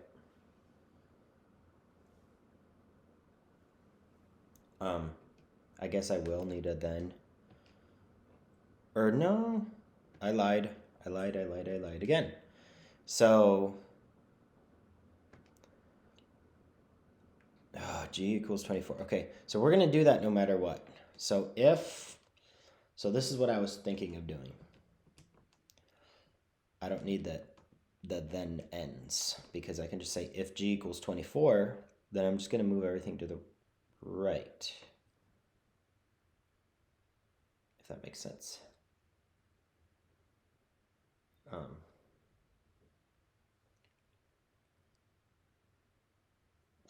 Now to move everything back to the right, O and N were the previous ones, right? J and I are the new ones. So if I move the previous ones back to the right, so if I take, so if N is the X, right? I'm gonna add 1 to it. And then at the end of this whole thing, so I'm going to do that for each direction. And then at the end of this whole thing, I'm going to store or before I do that, so after I do this, I'm going to store O and N back into I and J, right? To reduce, to revert them. So I'm going to store O into J and N into I, and that's basically, you're just going to revert the new coordinates back to the old ones. And then this is how I revert the old coordinates, is by doing this. So if g equals 26, we're doing the opposite. Right?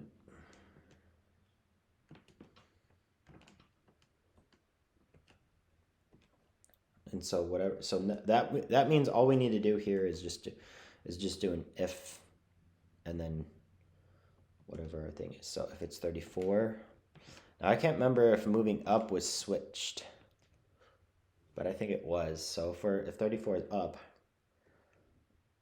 and up means higher numbers, then we want to make lower numbers, I guess. Because for this TI-83, I think it was like not what I expected. It was like opposite, and we're doing the opposite of the opposite. So 25, so that means O plus 1 stores O.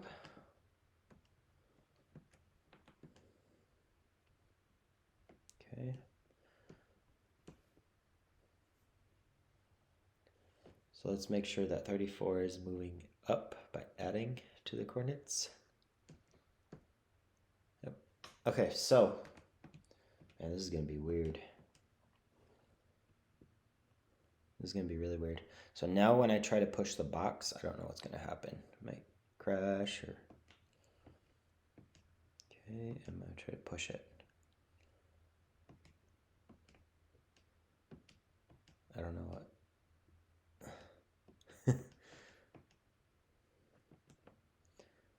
Let's look at matrix A and see what's happening. So the box is what, is a 5? So the box is still there.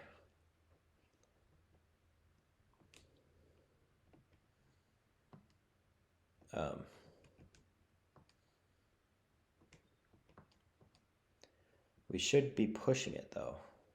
That's the problem.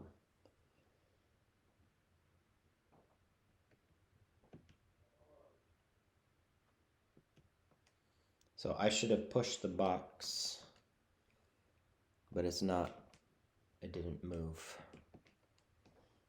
So let's see here.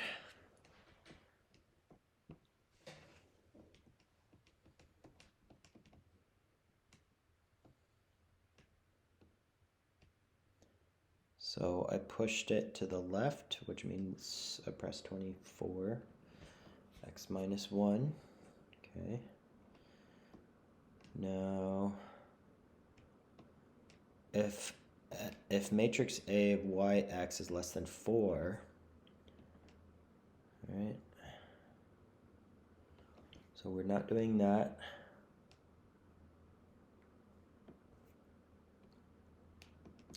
We're doing this one. Okay, so what I forgot to code was the actual the logic for actually iterating down. So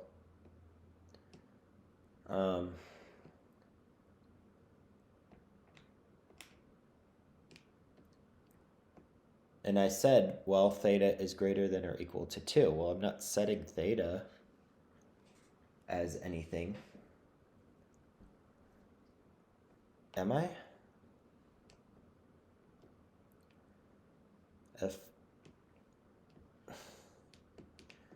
If a of x, y, x is less than 4. Okay, so a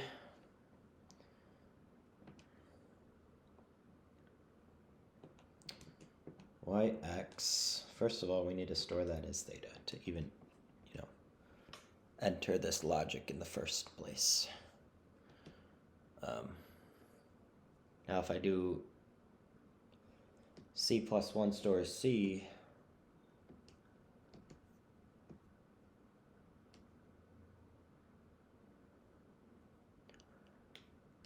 I also need to increment the coordinates that I'm trying to push as well. Because what if I'm trying to push 2 boxes? You get what I'm saying?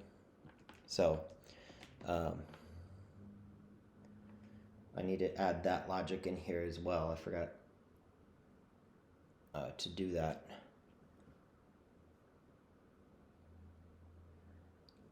Okay, so JI,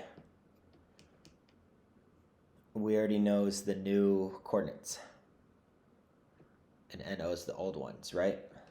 So when we get into this loop, we already know, it's like, okay, it's already the new ones. Right?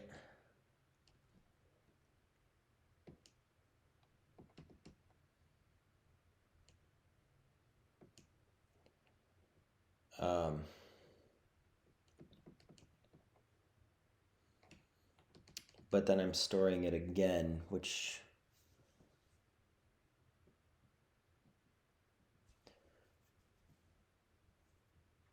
I shouldn't be checking.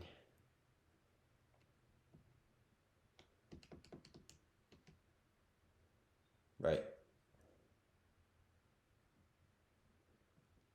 So basically, to enter this loop the first time, I already know I'm pushing a block. So now I'm checking yet again.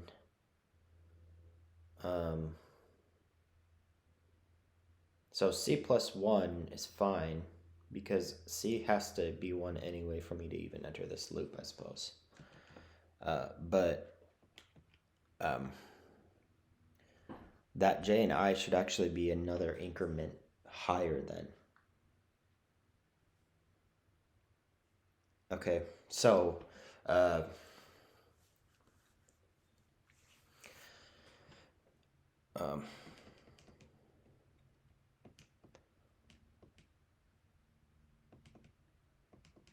yeah, so I have to do the 4.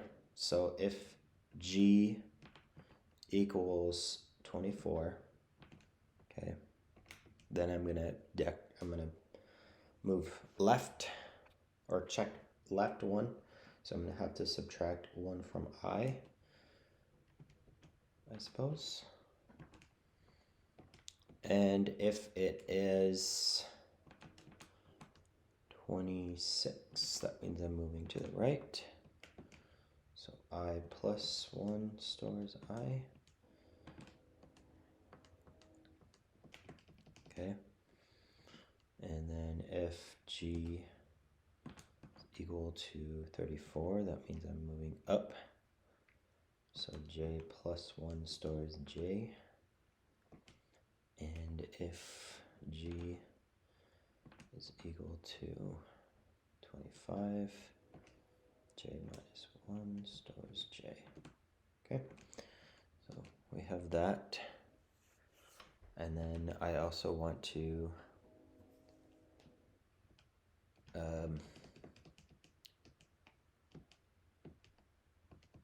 and then before I do that, I need to save the INJ into the N and the O because those are the old state of the checking cursor. So yeah, it's getting really hard to think about what's going on here. So now we can try it again. So I'm going to try pushing this left. Not sure why it didn't work. It did work. Okay, good. It worked. So we did push it left, but now we need to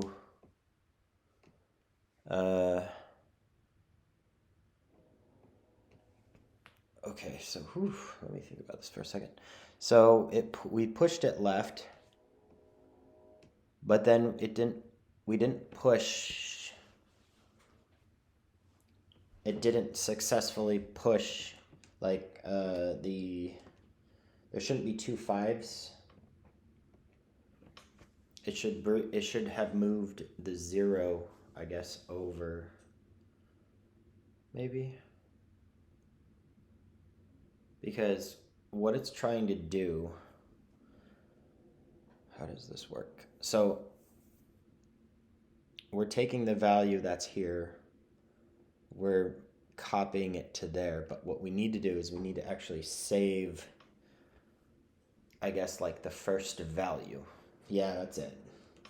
So as we go back and shift everything down, then what we need to do is the thing is we don't have the first value saved.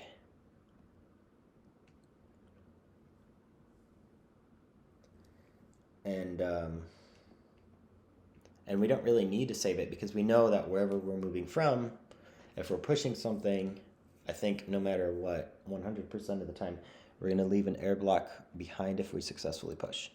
So if we successfully move,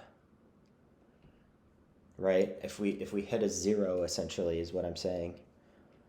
So if we hit that code where there's a 0, it's going to do that loop.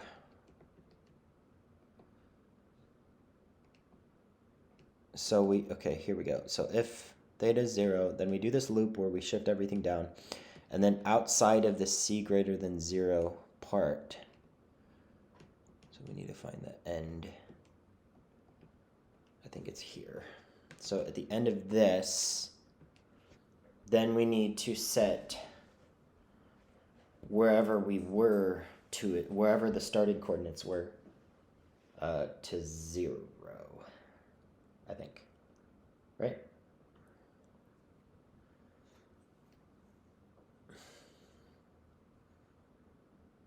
So N and O,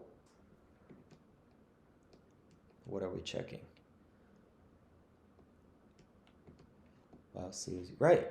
So N and O should just be, so all we have to do is set a 0 into matrix A, O comma N. And if that's correct, that should work. So then when I push the box left, it should move the 5 over, and then there should be a 0 to the right. Okay. So let's go look at that.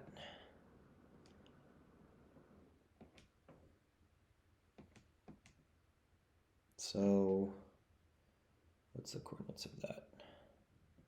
Y is like 3, X is 4 or something. So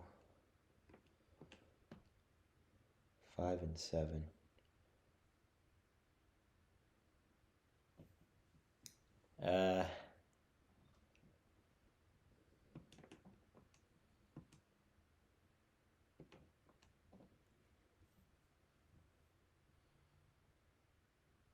I and j is 4 and 7. Huh? How is that possible?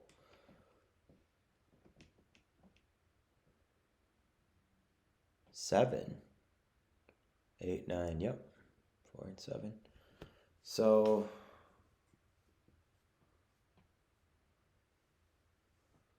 5 and 7.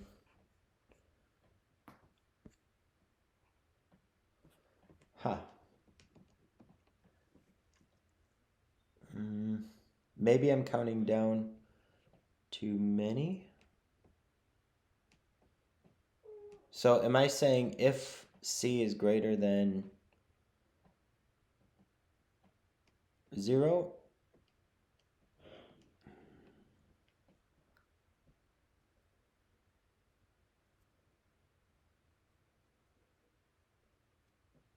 Maybe while C is greater than 1?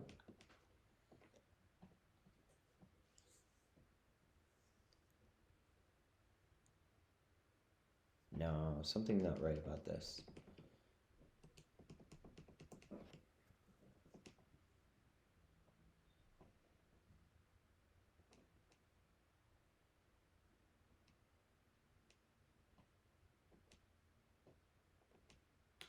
C minus 1 store is C.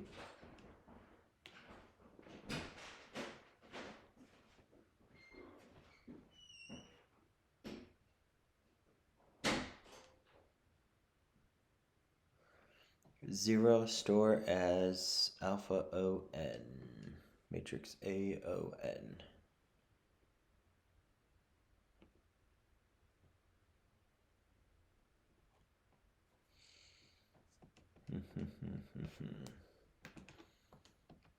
So let me put a stop here. Because I just want to know where. Here we go. Okay, we're gonna stop there.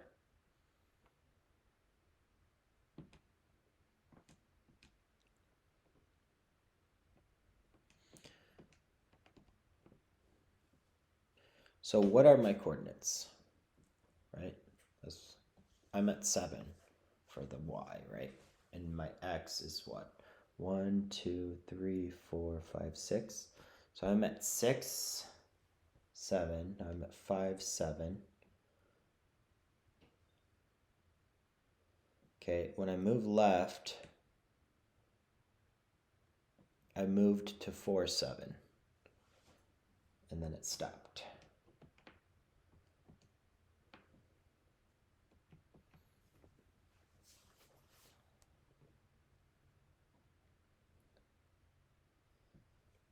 Right?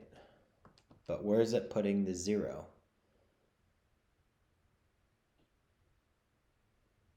It shouldn't put it, right? I'm at 5, 7. Boom, I move left, I'm at 4, 7. So the problem is that I actually should be setting a 4, because when I move away from an area, I'm on an air block. But also,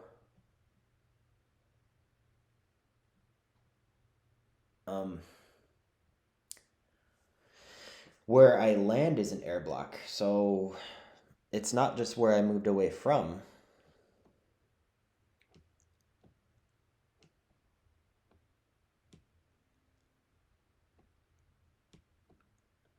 Right? So we can actually ignore that, because I'm not worried about setting the space behind me, because I already know that that's an air block anyway, because it's where I used to be standing. So yeah, I think the way to fix this is just to say while C is greater than 1, and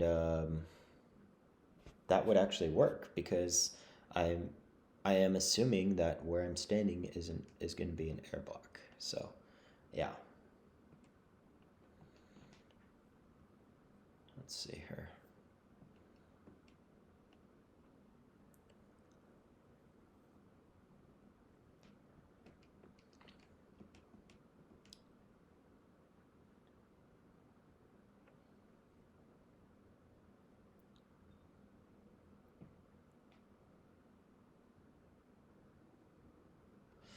Okay, now I'm confused because I don't even understand where the 5... It must have not even entered the loop.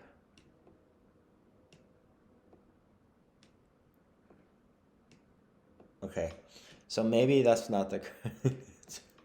Maybe whatever I did... Okay, so when it entered the loop, it moved what it needed to move, but then when I decremented back the variables... Okay, so I have to leave that as a 0, but when I decrement back the variables, instead of setting ON to an air block, I'll just set JI. And that should... Okay, so that should work. That should work. So here we go.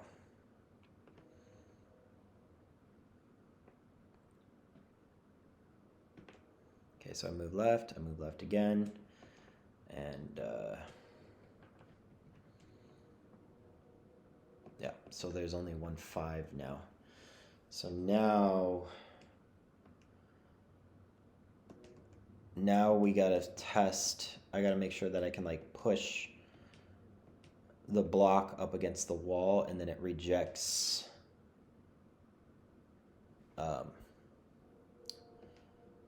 the pushing action essentially. So we gotta do that, I think.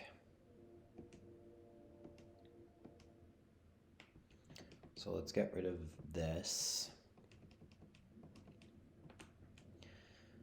And let's go ahead and try this again. So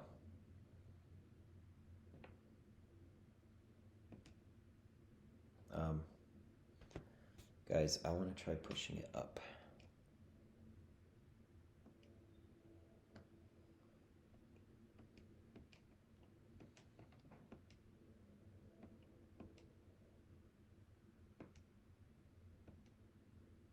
Uh-oh. I shouldn't have been able to move to the wall. Okay. So, and there's also the drawing problem, obviously.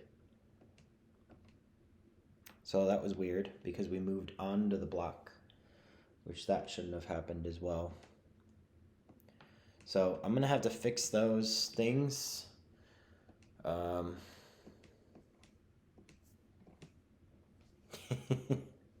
should convert all the logic into pushing logic, but that's fine. Yeah, I'm gonna fix all those things, but let me just take a quick break. Okay, guys, I'm back. Let's add the drawing. So that's kind of what I still needed to do. So if we're pushing something, remember we don't know if we can actually push it until we move it, but when we move it, we might as well also draw it. So here we are in... Oh, I'm on the wrong spot. So here we are shifting. Nope, that's not it. This is it right here. So this is where we want to actually shift. This is where we actually set the matrix. So I should just be drawing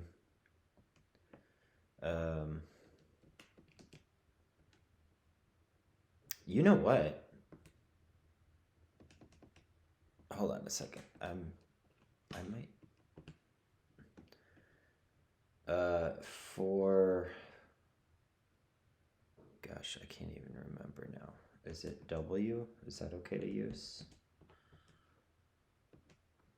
Go to...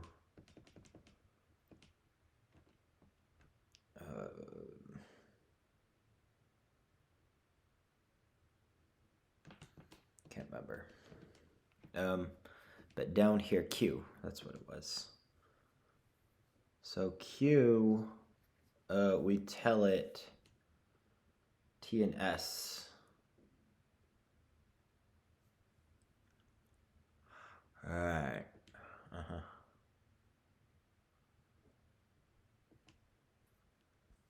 see. So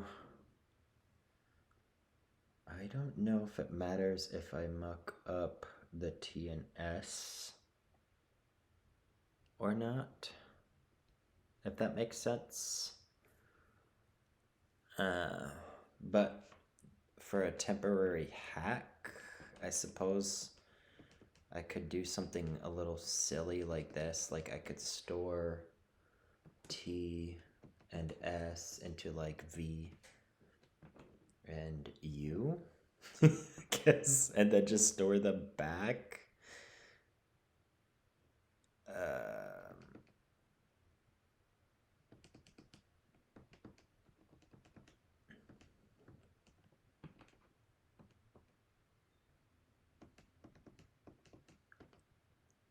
Although that's not very good idea.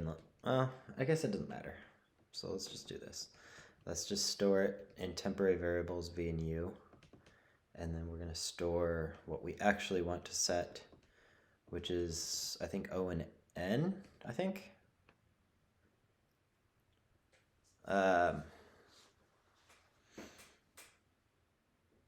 No, J and I. Yeah.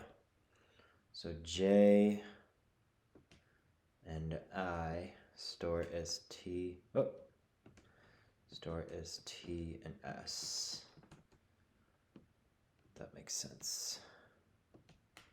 And then this is Q. Okay, so now when we push something, it should draw back, the background or whatever, even if we push it over top of something.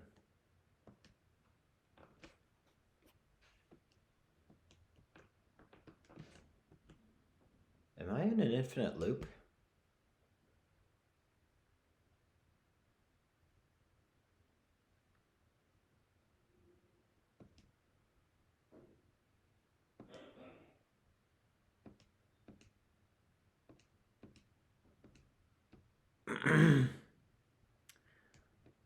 Let me. So that was an infinite loop. For W is -1 to 0.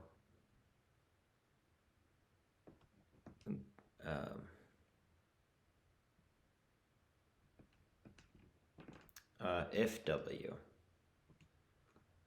is the part that I forgot. If W, go to Q, otherwise end. Okay, so that's why I was in an infinite loop. So, so subroutine for drawing the spacing is it's not working.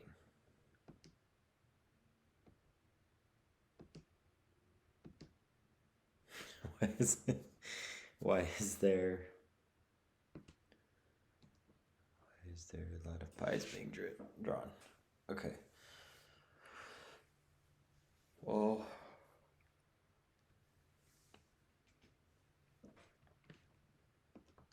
I shouldn't be drawing pies there.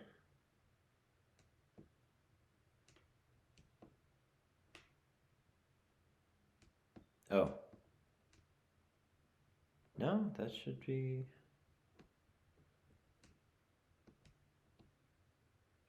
fine. Okay, so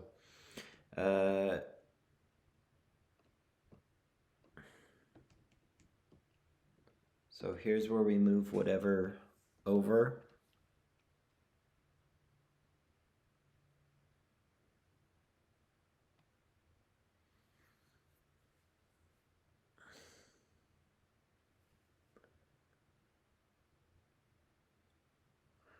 Although we only need to do that in the final step,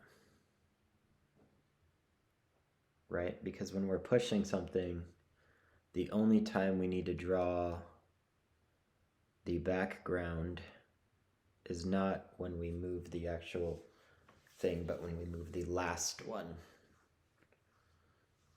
right? So I actually put this in the wrong spot.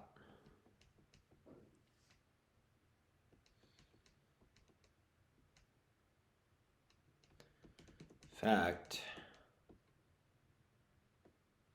I wonder if there's a way.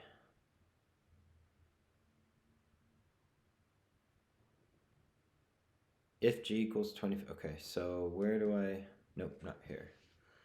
So when I move and it's just 0, here we go. So, right, nope. Okay, so this is if it's 1, and then if it's not, but if it's less than 4, right? Then I call this subroutine.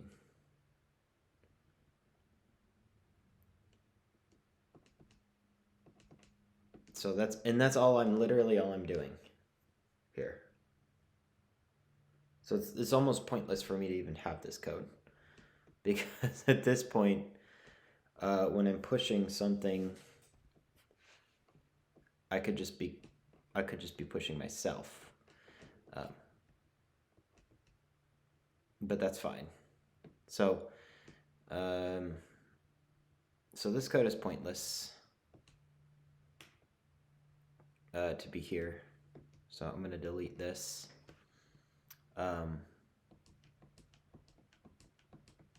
Because that's in the wrong spot. The only time I need to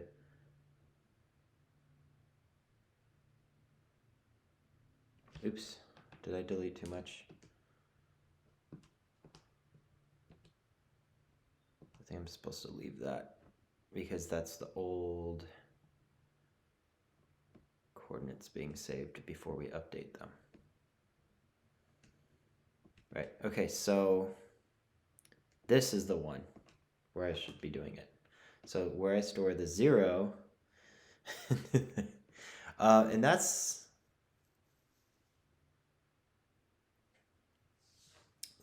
not even, that's actually storing the 0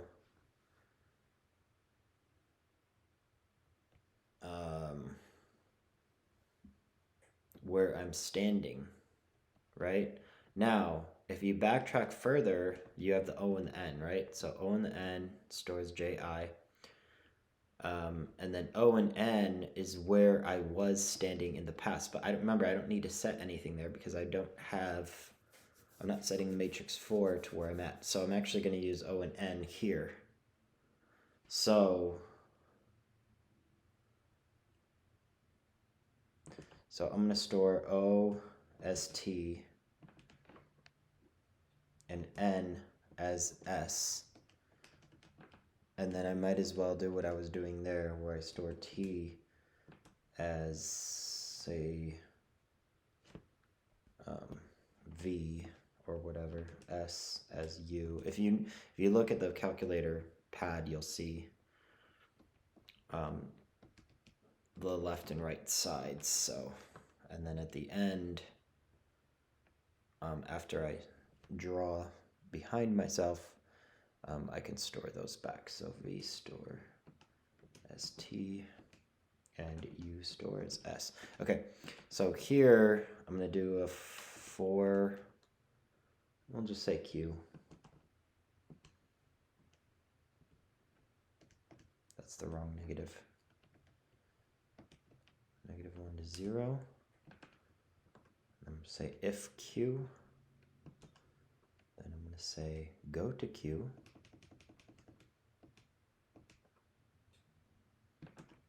Otherwise, we're going to end. And that should erase behind us. If it doesn't, I feel like I don't know what I'm doing. So this should work. Good.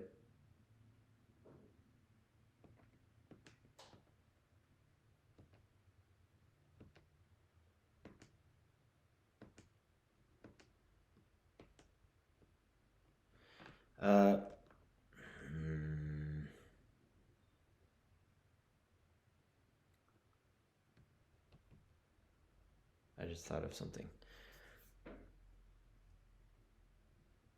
I shouldn't be storing 0. I should be storing whatever on the map belongs there. So that means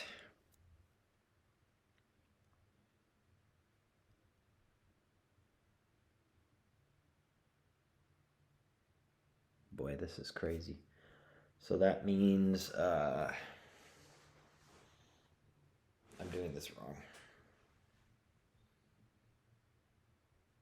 Because there shouldn't be a 5. Maybe I can...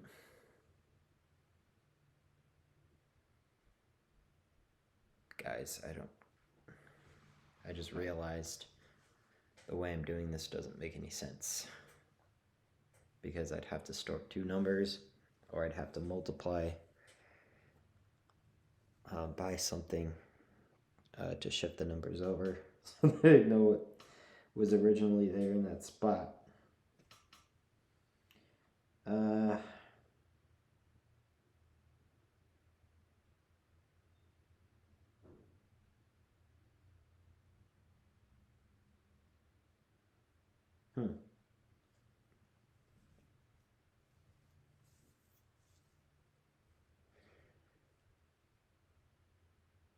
Okay, so how many different types of numbers we have? We have 4 colors, right?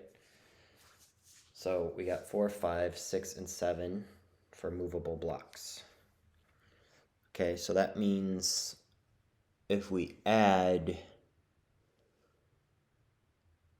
7 to whatever, like let's say I have this y, which is a 5. Okay, and then I move it up. Okay, so instead of being a 5, it should be upgraded to at least 8. So we should just add whatever that is to it, but we need to uniquely identify. We can't get confused between what, like we can't add a 2 with a 5 and then get that confused between adding like a 1 with a 6. So we're gonna have to multiply one of them probably by 7 and then add, yeah, we're gonna have to do something like that. So we can multiply it. So 5 times 7 is 35, right? So then we can add whatever the background is to that. So if the background is 0, 35 would just be the block with the background 0 behind it. But if it's 36 or 37, that would tell me that there's a block behind it. So we could do that. Or I could, because I have to manually check all the blocks,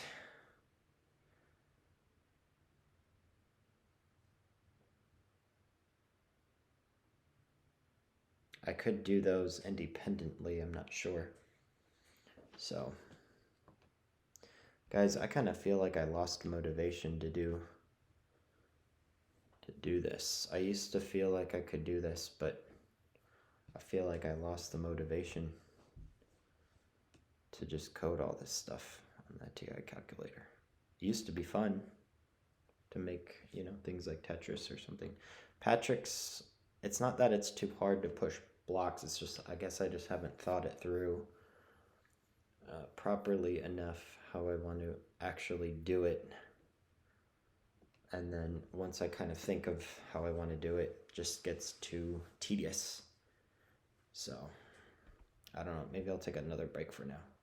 But yeah, I'll talk to you guys later. Alright guys, I'm back again. And I'm gonna try to figure out how to get this to work. So I think we're gonna have to just go with that idea.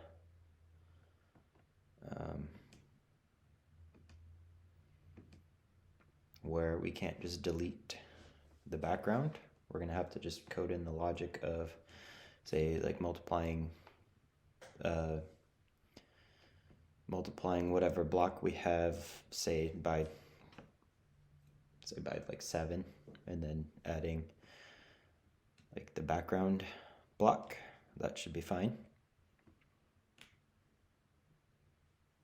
I don't see anything wrong with that, except that it would just be a little tedious. That's it. So a lot of this is tedious, and making complicated programs on the TI calculator is not necessarily fun because you can't really name functions. It is kind of fun, but it's not the most scalable. It's just an interesting exercise, and it's also it's the reason why I do it is because the convenience that the calculator provides, that you can just bring it along. It's not some, the batteries last a long time. Like, I wish there were devices that let you code like you could on an app on a phone, but that that the battery could last a week without, running out. Things like that, just the basics. Could a calculator run Lisp? Sure. They could run different types of programming languages and do things differently if they were designed to. But right now, what we're limited to is what what society gives us and what we create for ourselves. So, yeah. So Q is -1 to 0. If Q, go to Q. Okay, so we got all this done. Now, what I'm wondering is why, when I push the block over, why I'm... Oh, right, because I'm drawing the old one here, right? So any block that I'm pushing, remember, I need to draw that new one, if that makes sense, right? So, so every time, so here we go. So every time I store ON into JI, I have to draw,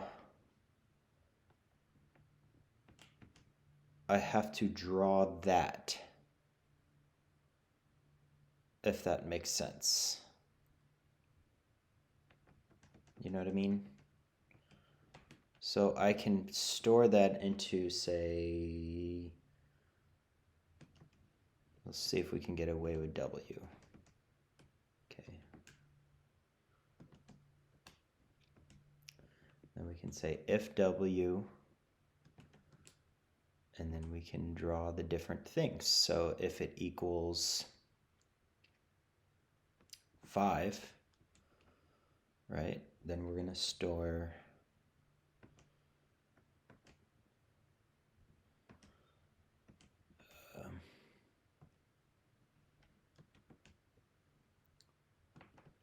the yellow, which is going to be Y, as our string 1. So, and if it is 6, then we're going to store blue. Okay.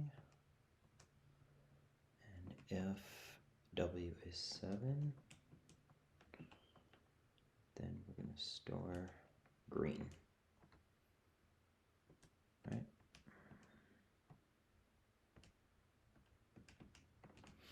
And then we need to output it. Right? So output JI, J plus 1, no, -1, comma, I plus 4, I think, comma, string 1. Now, I don't know if that's gonna work, but we can try it. So let's go ahead.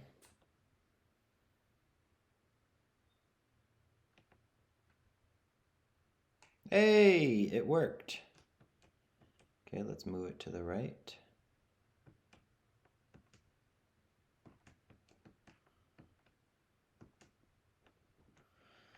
Or not, I suppose. Well,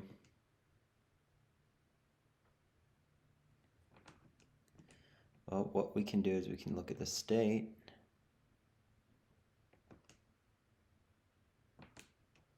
So, that's interesting. So let me see if I can move it up. Yep, I can move it up. That's interesting. Okay. Ooh, I moved the G up and I accidentally didn't even try to do that. Up the B. Okay, that worked. Didn't even try to do that. Okay, move the Y down and move to the Y left. Nice. Now something weird is happening where you notice that I tried to move the Y to the right when there's the wall there and I couldn't do it.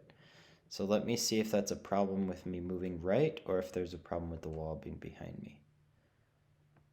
I think it has something to do with me moving right. There's something wrong with, so when G is 26,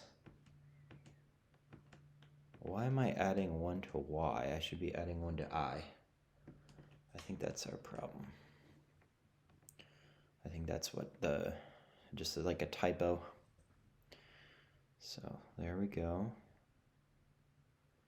So let's move down, left, up, right. Okay, well, apparently we can move stuff, which is actually really cool. Like, I did not know that this would suddenly look like it's working. Now, the problem is, okay, I'm gonna move this up. Now, if I move up again, did I push both of them? Okay, it looks like I pushed both of them. I'm gonna try pushing all 3 and seeing if this works. So I'm gonna try, so let's see if I can do this. So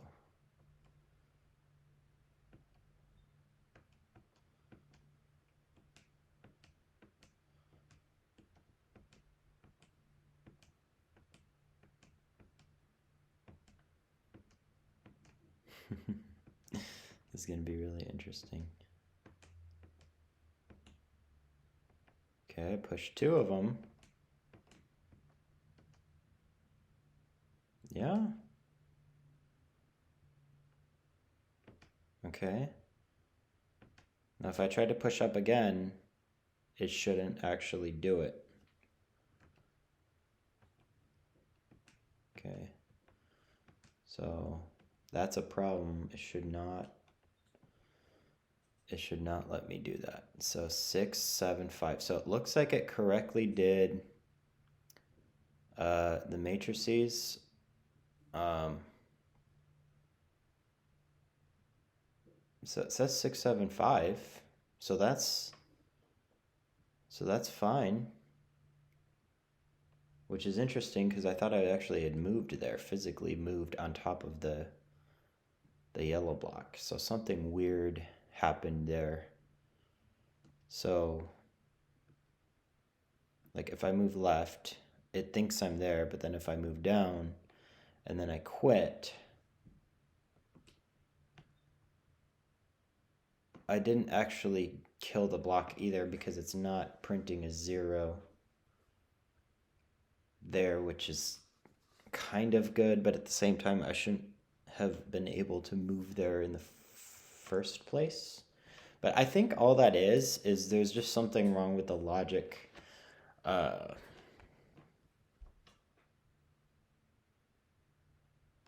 Remember when I should only move if there's a 0 found, right? So in this else, is it this else? Yeah, so here we have it's this else where we're pushing a solid block, like some kind of movable block. And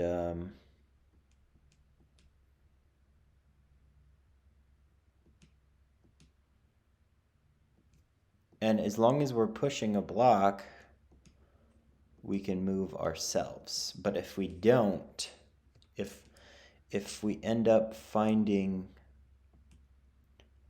that theta is equal to 1, right? So theta equals 0, then while c is... Hold on a second.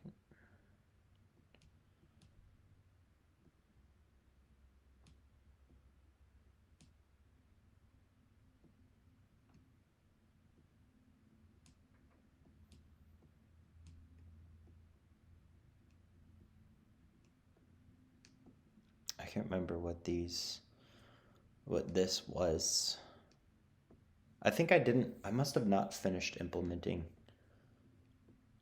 something that I was actually planning on implementing. Because here, while theta is greater than or equal to 2, it's going to continue moving on, but as soon as it finds...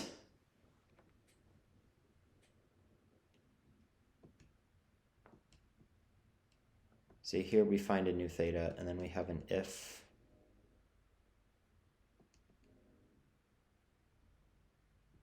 theta equals 0, then. So that means we're able to successfully move. Okay, and then as soon as we hit a wall, doesn't the loop say...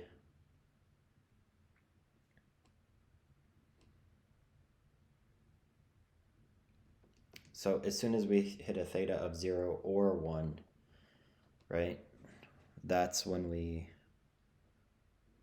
are outside this loop. So as soon as we hit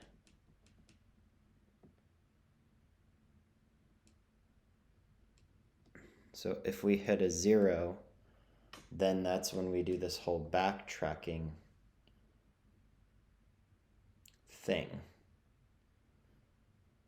But if we don't hit a 0,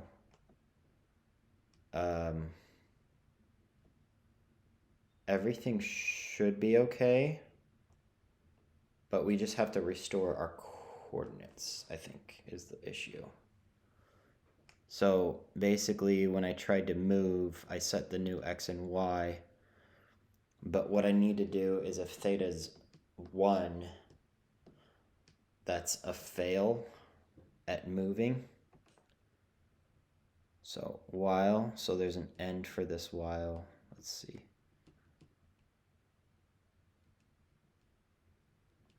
And then there's the if theta 0, then.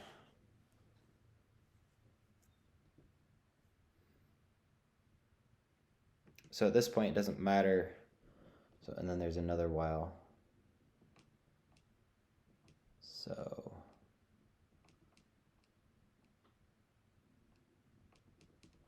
So I'm assuming that I can put it outside.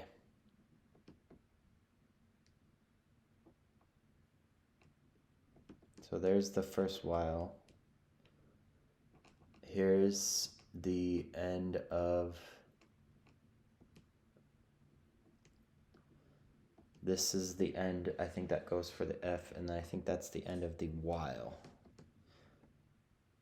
Okay. Which means here, where I left it blank, is where I have to store the old... I think all I have to do is just store S into X and T into Y.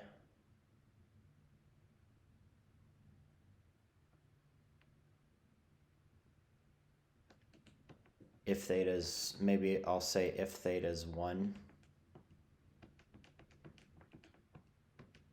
So if theta equals 1,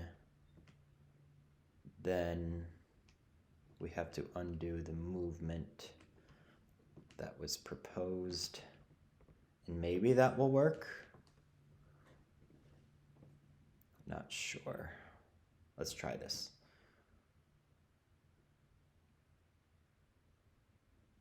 Okay, so we move left. Now if I move left again, it shouldn't work. Yeah, that seems like it's... Yeah. Seems like it's fine.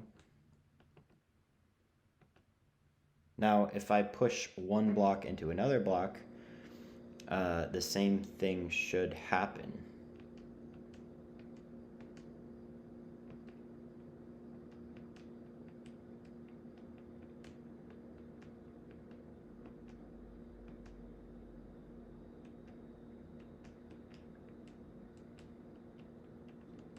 All right, guys. Like, I want to finish this puzzle, but maybe I should just leave it as a part 1 and just say, hey, I've worked on it enough to the point where I can at least move things around. Now, I didn't make it so that you can go inside of any blocks yet, but I did make it so that you can at least push multiple blocks. And for some reason, that made me feel a little beaten down now. And I didn't even make it so that I can go on top of these properly with another block. So now if I walk on them, it's fine because I'm not overwriting anything. But when I push a block on them,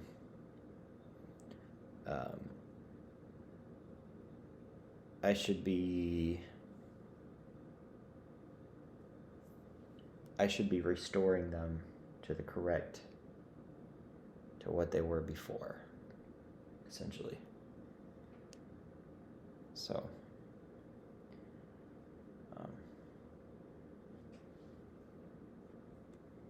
and so that's going to take some tackling, and then being able to push like this green, like if I push this left, it should actually push the green into the blue. So it should actually check to see if it's blocked, which if it is, it's a 1. Then it can propagate back.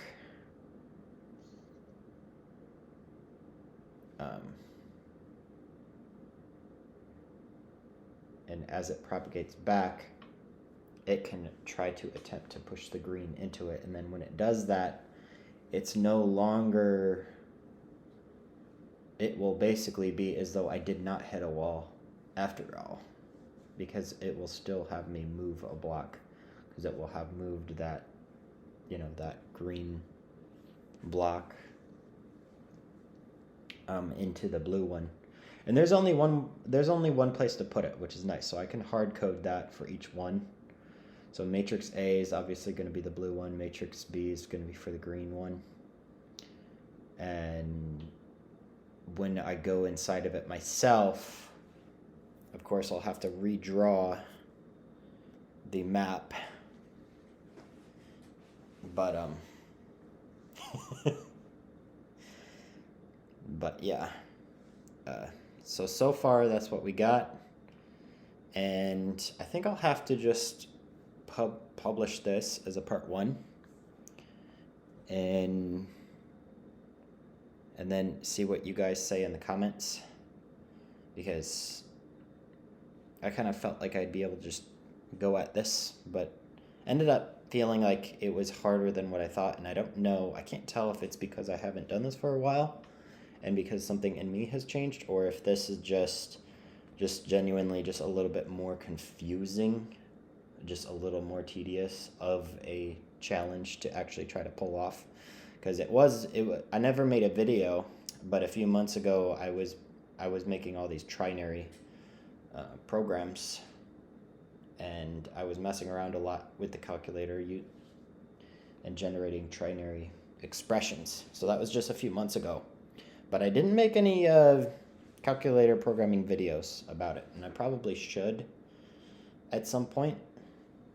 And if you guys want to see those, I can grab my other calculator and maybe go through those and kind of show you guys and make an episode out of that sometime. But anyway, there we go. We'll just call this Patrick's Parabox Part 1. And maybe I'll make it a Part 1 of 2 or Part 1 of 3. Which usually I don't do that. Even when I made Tetris, I spent a lot of time on it. And kind of did it all in one go. I think that was back in like 2014 or something. So it's actually been like 9 years since I did something kind of like at that level with this. So, all right, I'll see you guys later. Let me know if you want me to keep making part 2 and 3. See ya.